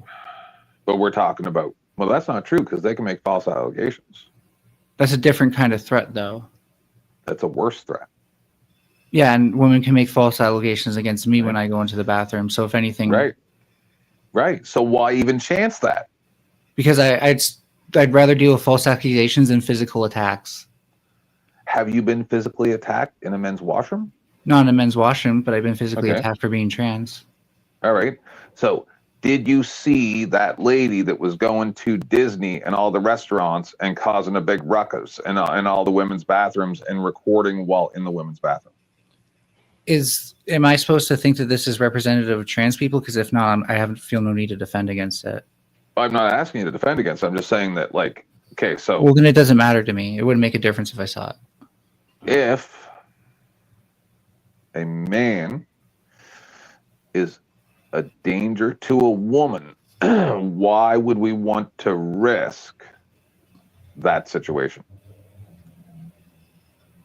Because we're trying to mitigate risk for all people, correct? That's not possible. No, it's not possible. I think you're just trying to segregate the way you mitigate risk, and you're maybe a little less concerned about risk towards trans people. No. Well, no, I'm more concerned about people trying, because in all honesty, the bathroom thing is stupid, right? It's just where we are in the discussion, right? It's more about the prisons. It's more about the shelters, different things like that, right? Like a woman can't impregnate a woman, but a trans woman can impregnate a woman when they're in prison, right? So that's a risk we can't take, right? So it's really hard for a trans woman who's taking sufficient amount of T blockers to get another woman pregnant. It's not impossible, but their sperm count tends to be very low and very low. Or even motility. Just SA people in the prison. No, but it has. But now we're talking about a risk that you can also get from other women. But if it had been that trans woman was in a man's prison, that wouldn't have happened to that woman in that prison. But it definitely would happen to the trans woman. Right. And then so again, if you consider both groups, if you consider risks to both groups to be equally bad, then you have to acknowledge that trans people facing a greater risk means we have to do more about helping them avoid that risk. Yep, but there's one difference, right? It's the same as the Joe Cool argument and other people on black panels, where I've tried to relate to them as being a gay person. Okay. And they will then say, oh fuck, I lost it. We're saying bathrooms, prison, black people. I lost it. It was very prolific. Do you want me to reiterate my point? Yeah, go ahead. I'll think of it. Yeah, so if we consider risk for cisgender women and trans women to be equally bad, equally worth avoiding, then the fact that trans women have a greater amount of risk means we need to put more time and effort into avoiding risk for trans women. I remember now. Also, how about I drop down? I let you have the last word because I'm just going to be tempted to respond, and I'm sorry. This is just no, you're fine. No, this goes for another 23 minutes if we need to. This is my issue. Sure. Is the same as the black person would say to me that, oh, what's up, Lurchik? Would say to me that, well, I cannot be seen as a gay person, whereas the black person can never not be seen as the black person, right? And it goes the same for a trans woman, is That's your choice. The same as my husband's choice to put on those fake nails and that makeup and look feminine. It's the same thing with a trans person. It is their choice to present those things. I could be here like this, and oh my God, I'm 10th man, everyone. Everyone onto the trains. I can do that. Sure. Right? But then if people go, and I'm doing that in public, and people go, look at that F word, right? I don't think that's common in public anymore. But I caused that to happen. No, now, there's I'm not saying okay. So wait, that if someone says that to my husband, that I'm not going to knock them out. Can I quickly point something out, though? Of course, yeah. You can criticize somebody without having to use slurs against them, especially targeted slurs. I don't think I did that. But okay.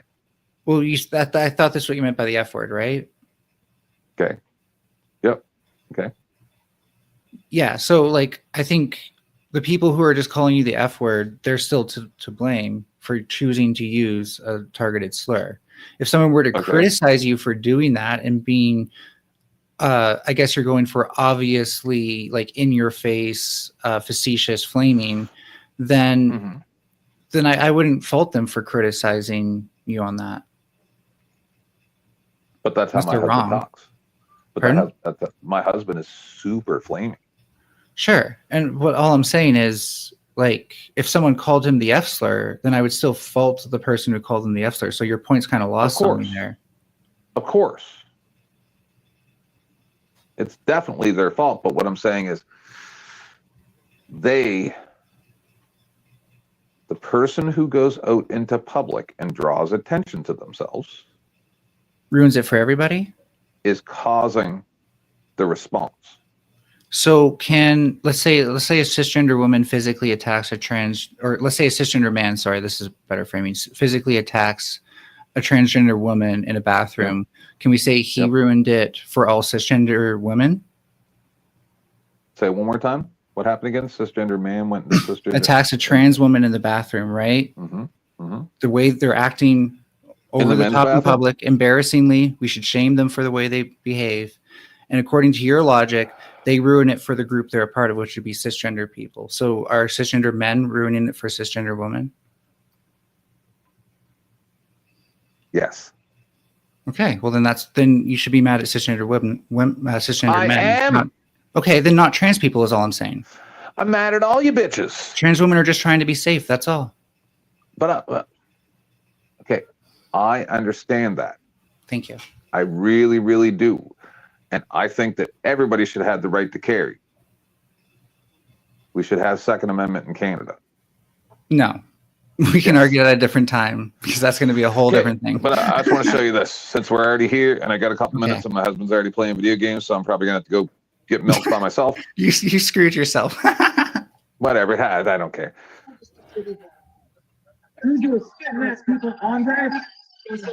So this guy, reportedly, someone told me that after he was throwing candies in people's faces 2.5 hours ago down here, right? And he alleges that somebody hit one of their people with a rock, which nobody has video of, ironically, that he then spit on somebody. So I came to ask him, did you spit on somebody? Because you got this gay flag. I'm a gay man. You're making us look bad. Did you spit on somebody? And this is what happened. No? You better hope I don't get video of you spitting at people, bro. You better hope I don't get it. And then you got this one trying to hold her sign up in front of my camera, right? These are my people, right? These are the gays. These are the gay people that are going to be there for me. No, these people hate me just as much as the conservatives do. They hate me just as much. Watch. I'm not going to make you watch the whole thing. I'm just talking to people. They don't know I'm gay. Some of them do. I'm intimidating people by talking to them. Are you just saying here in Surrey, one of your people got hit by one of our protesters with a rock in their face? No, I'm a gay man, right? I don't care what. So this guy right here, he's the problem. You understand? He is the one who then leads the chant. You don't have an audience here. Go away. We've heard you all day. Go away. All that crap, right? He's the one who's causing the problems here, not me. But he's going to try to put it on me because I'm going around interviewing people. Apparently, I'm not allowed to do that in a public park. Why is it your people? I don't care what sex. No, I don't care what sexuality you are. We're not inclusive? I'm not. No, I don't include assholes like you. Right? And it gets much worse. Watch. Thank you. No, no, Go ahead. Oh, I forgot. Out of my hand, dude. You're getting broke. In the face with a rock. Do you not understand what I'm saying? And why did they do that? So you can get your little sound bites? Why did they do it? Smack that out of your Why did they do it? You smacked. Threatens to smack the camera. So this is already a threat, right? And in all honesty, at this point, I'm in my head, I'm like, my mother-in-law and husband are here. I'm not gonna on their drive. I'm not gonna go to jail right now. But if I hadn't had them with me and he did that and he threatened me like that, I probably would have broke his arms.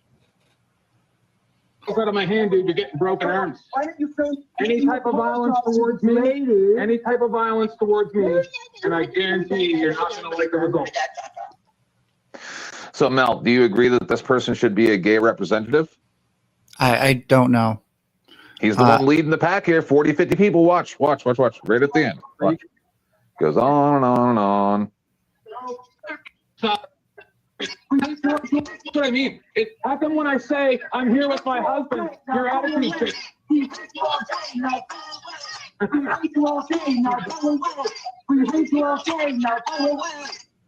So take note. This is before I met you, Mel.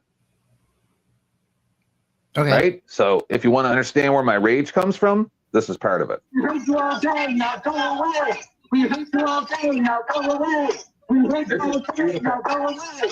We hate you all day, now go away. We hate you all day, now go away. And I've experienced this my entire life from the gay community. So what was he actually saying there? It's a little muffled on my end. We've heard you all day, go away. We've heard you all day, now go away. And he's leading the chant with all these people. Now what?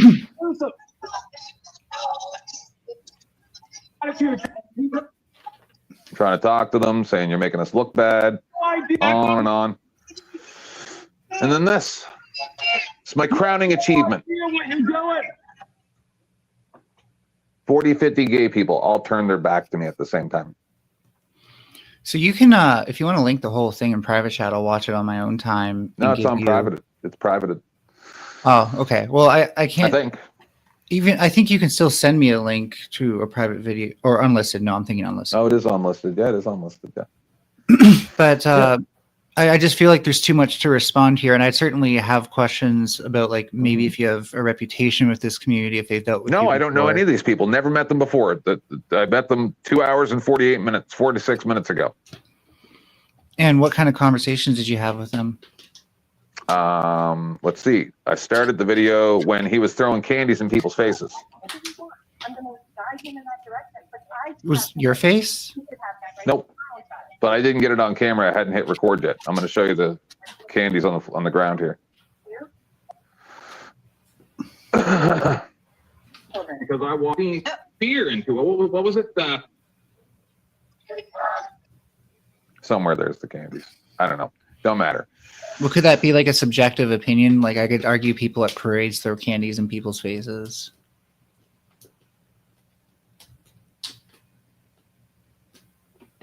You sound like Len apologizing for the ICE agents. Well, I'm gonna obviously be on the other side of this just because I don't know what's going on here, and there's only so much I can put together while also taking what you say as true, right? I'm going to take everything you say for granted and criticize it accordingly. I'm not going to tell you you're lying or anything like that because I don't know that, but I certainly hope you're not. I got it. You play on words. Yeah, I wasn't thinking. So were there two groups of protesters there? Yes. Oh, okay. There were the Leave Our Kids Alone people. Yes. You started with them, right? No, what's there to start with them about? They're saying leave our kids alone and don't teach our kids about trans stuff in school. What's there to go at them about? No, I didn't mean go at them. I meant like, were you hanging out with them at first? I just kept going in between. Okay. And that's what I say is I felt safer. I'm going to show you. I felt safer here in the middle of 400 Muslim people screaming, "Leave our kids alone." Watch. I get right in the middle of them. No, I believe you. I just think I felt safer here than I did in front of the gay people. Why? You weren't less safe with people chanting at you. He threatened to knock the camera to my hand. Yeah, they just didn't want to be threatened filmed. Violence. When people in public ask you not to, Too bad. It is, I don't know if it's a bylaw or if it's actual. Nope. Canadian law. Okay, probably. Public recording.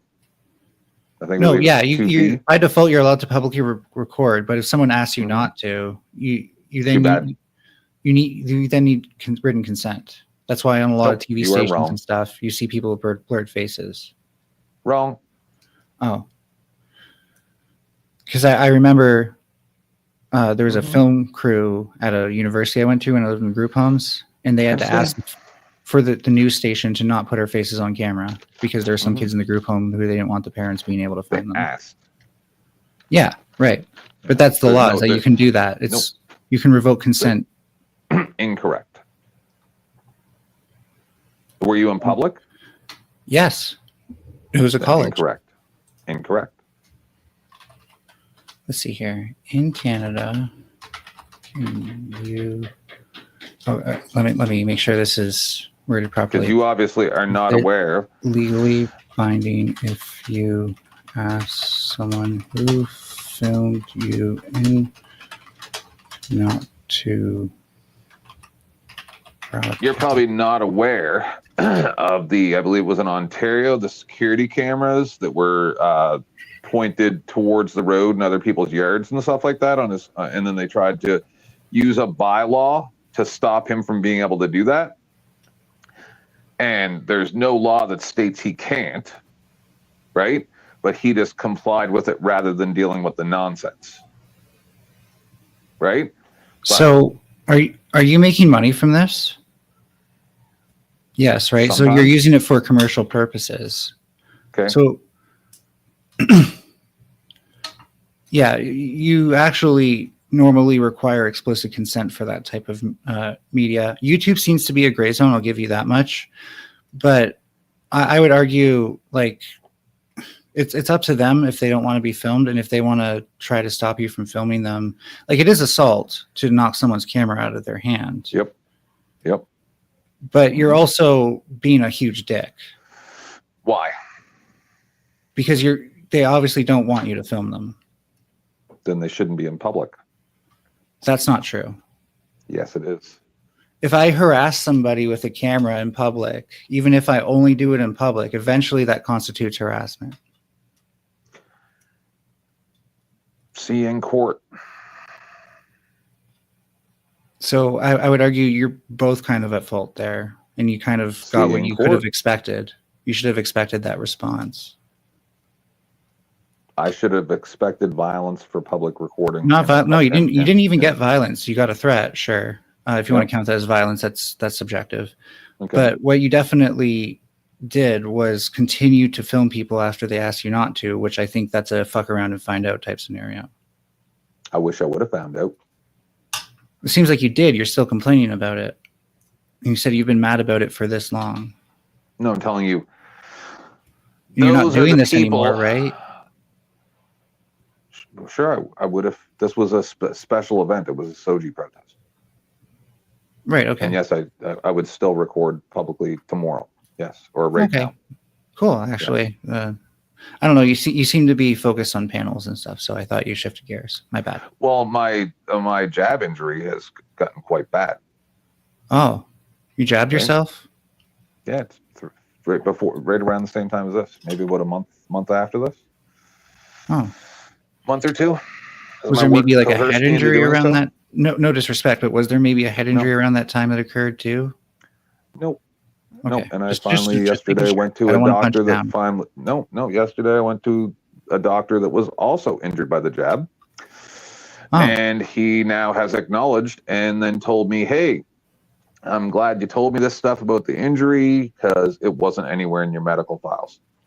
And I said, if you're not good around sharp objects, you could just like have somebody handle them for you. But that's very interesting that none of my medical records has had jotted down anywhere that I stated that this was a jab injury. Yet I have every single medical appointment recorded that I have explicitly stated that I believe that this was a jab injury, and they refused to add it to any of my files until yesterday. So you found a doctor who agrees with you that sharp objects are scary. And guess what? Once all this is done, I'm going after every one of those doctors. Every single one of them. This reminds me.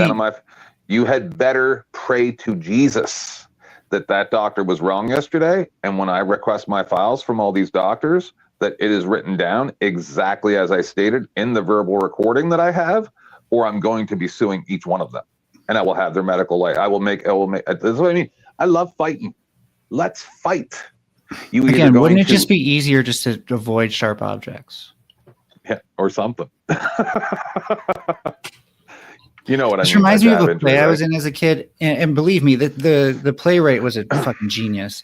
But it's gonna sound really bad. It was loosely based off of Snow White, and the Snow White character had a curse on her that it was basically like a prophecy that she would jab herself and bleed to death, and so she was kept away from sharp objects her whole life to the point where she developed like a fetish for sharp things. Not like a adult fetish, right? Like the child's notion of like, I'm obsessed with this thing. I just want to find a sharp thing and see what it's like to feel poked, right?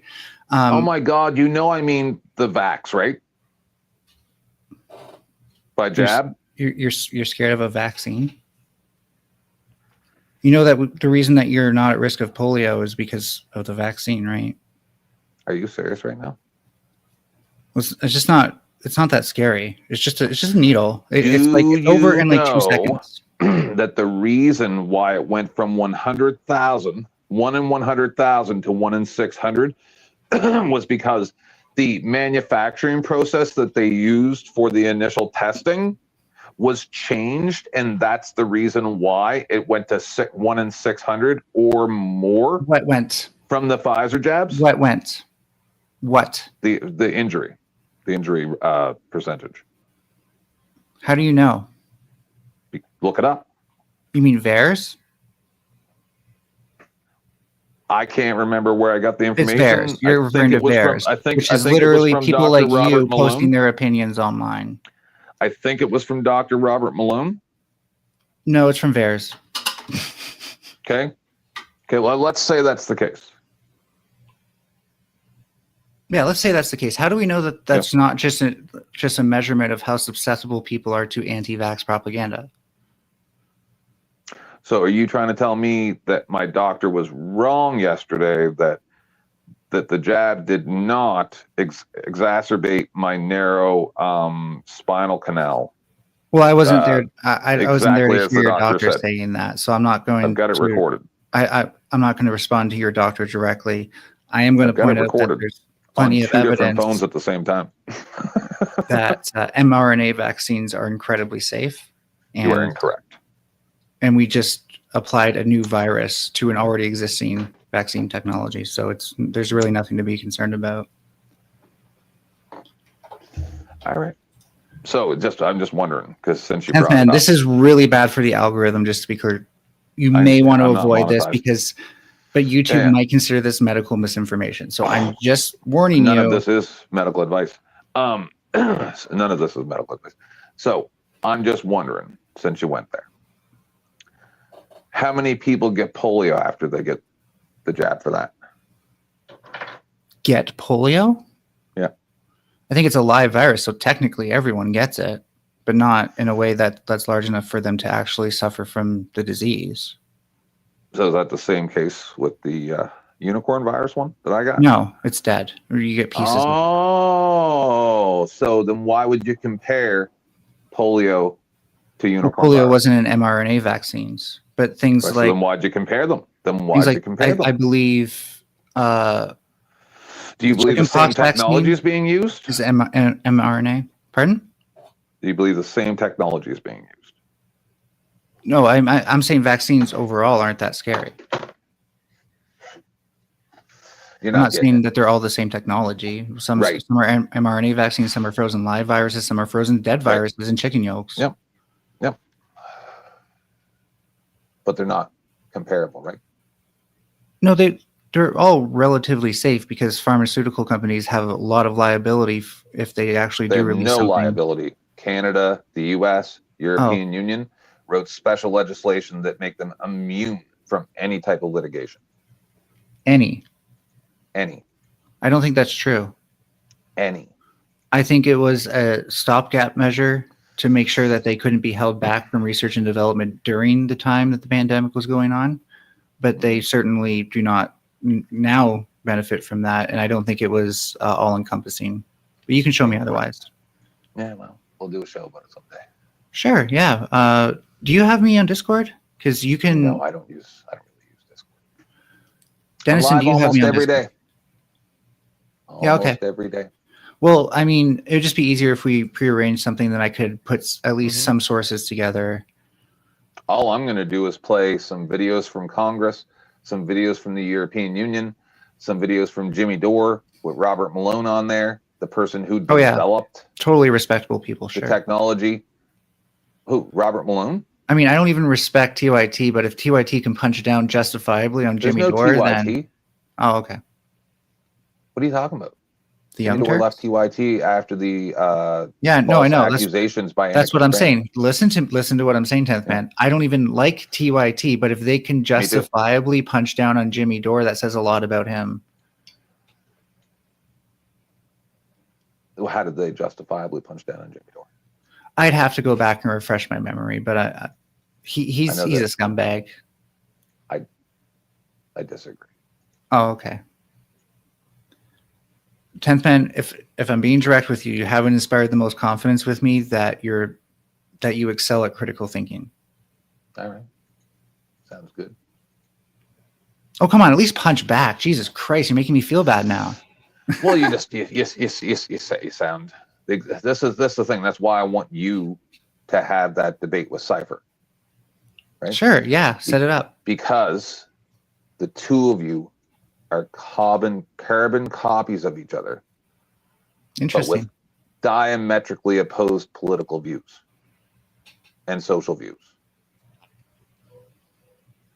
I'm not surprised to hear that. Cypher is more like the old you. Oh, okay. There's an old me now. The Well, Lord the you that I deepens. first met. The one that I first met, right? And you seem No, to I just have enjoy calmed it. down a little bit. I enjoy that the lore is deepening. I'm just saying, when I met Cypher, I'm like, oh my God.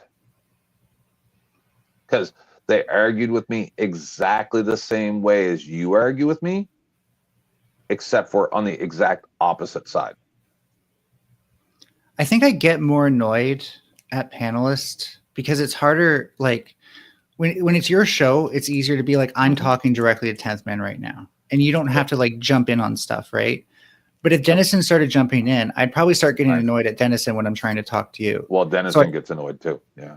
Yeah. So I think that's the dynamic that you mostly experience from me and tends to happen more on like full panels and stuff, which most panels you're on, to your credit, end up filling up. So. I understand. All right. I got to go get milk. I may go live again this evening. Cool. I don't know. Probably not. I'll probably go NPC's lay got in a bed. cool stream you might want to think about joining. It's something now? about fascism. Today? Yeah. Right now or when? No, 9 p.m. Eastern. Oh, okay. I may lead into his show. Does Sarah? Oh, you wouldn't know. Sarah has a show tonight. See who I'm raiding. Okay. Well, anyways, thank you for having me. Oh, yeah. Nice seeing you. And if you do want to do a formal debate, you can find someone who can reach out to me. So just do We'll that. probably do it on Rumble. I mean, I won't stream it to Rumble, but you can. Yeah, that's what I mean. Yeah. Okay, have a good one. Just for TOS reasons, you have a good night. Who am I gonna read? They don't. Yeah, everybody in the chat, don't be an F slur. Donate But I do some really money. like this guy. Yeah, you guys Like should I was donate. saying, Tell you what, if I find out that Denizen got more than $20 worth of donations between now and when I might go live later on this evening, I'll give it like maybe an hour from now. if Denizen messages me on Discord and says, yeah, I got $20, or I check my PayPal and see, oh, I got $20, I may go live again this evening. Possibly. Because my husband's got another 5 hours of video games before he goes upstairs. And then I usually go upstairs with him for an hour or so till he passes out, and then I'll go on, someone else's panel. So I am going to be sending you over to Beth, a different Beth. This is Beth of Fresh Air. King Heroes Journey. Beth Martins is her name, her channel name. Sarah Raging Tomato interviewed her a few months ago, and her and I kind of hit it off, and we're kind of friendly. I haven't really talked to her since then, but I liked the lady. She was quite fun to talk to, and I'm going to be sending you guys over there. Bear with me, please. Get that set up. Why are you doing this? Bear with me, guys. Send you over to Beth Martins. She's a nice lady. She's a little wacky like the rest of us. That's probably what I like about her so much. I like people that are different. Oh, she doesn't allow raids? Oh, I'm gonna have to go over there someday. Explain to her how to do it. Bear with me, people. That's why sometimes I don't even like doing raids. Who's this guy? Oh, he's not live.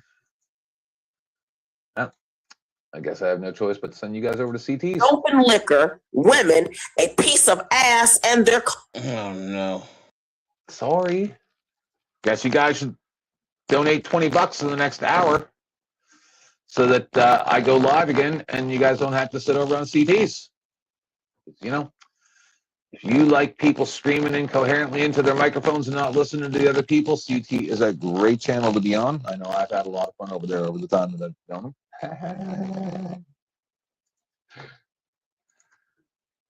A lot of people don't like CT. I get along with them perfectly fine. I don't have a problem with CT. Just there's no respect on the panel or in the chat. He used to police it better. Yeah, you know how it goes, though.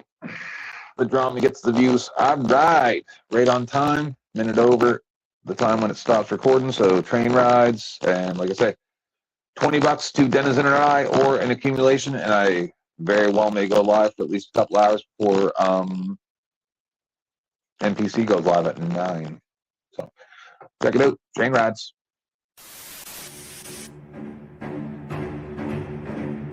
Don't forget, when they come to put you on the trains in the dead of night, they're pounding on your door. They say you got to get on the train because you have coronavirus or whatever random thing that they wrote a piece of paper that says you have to get on the train for. And you're not going to be able to call anybody to clear things up because business hours are 8:30 to 4:30. You can go fuck yourself.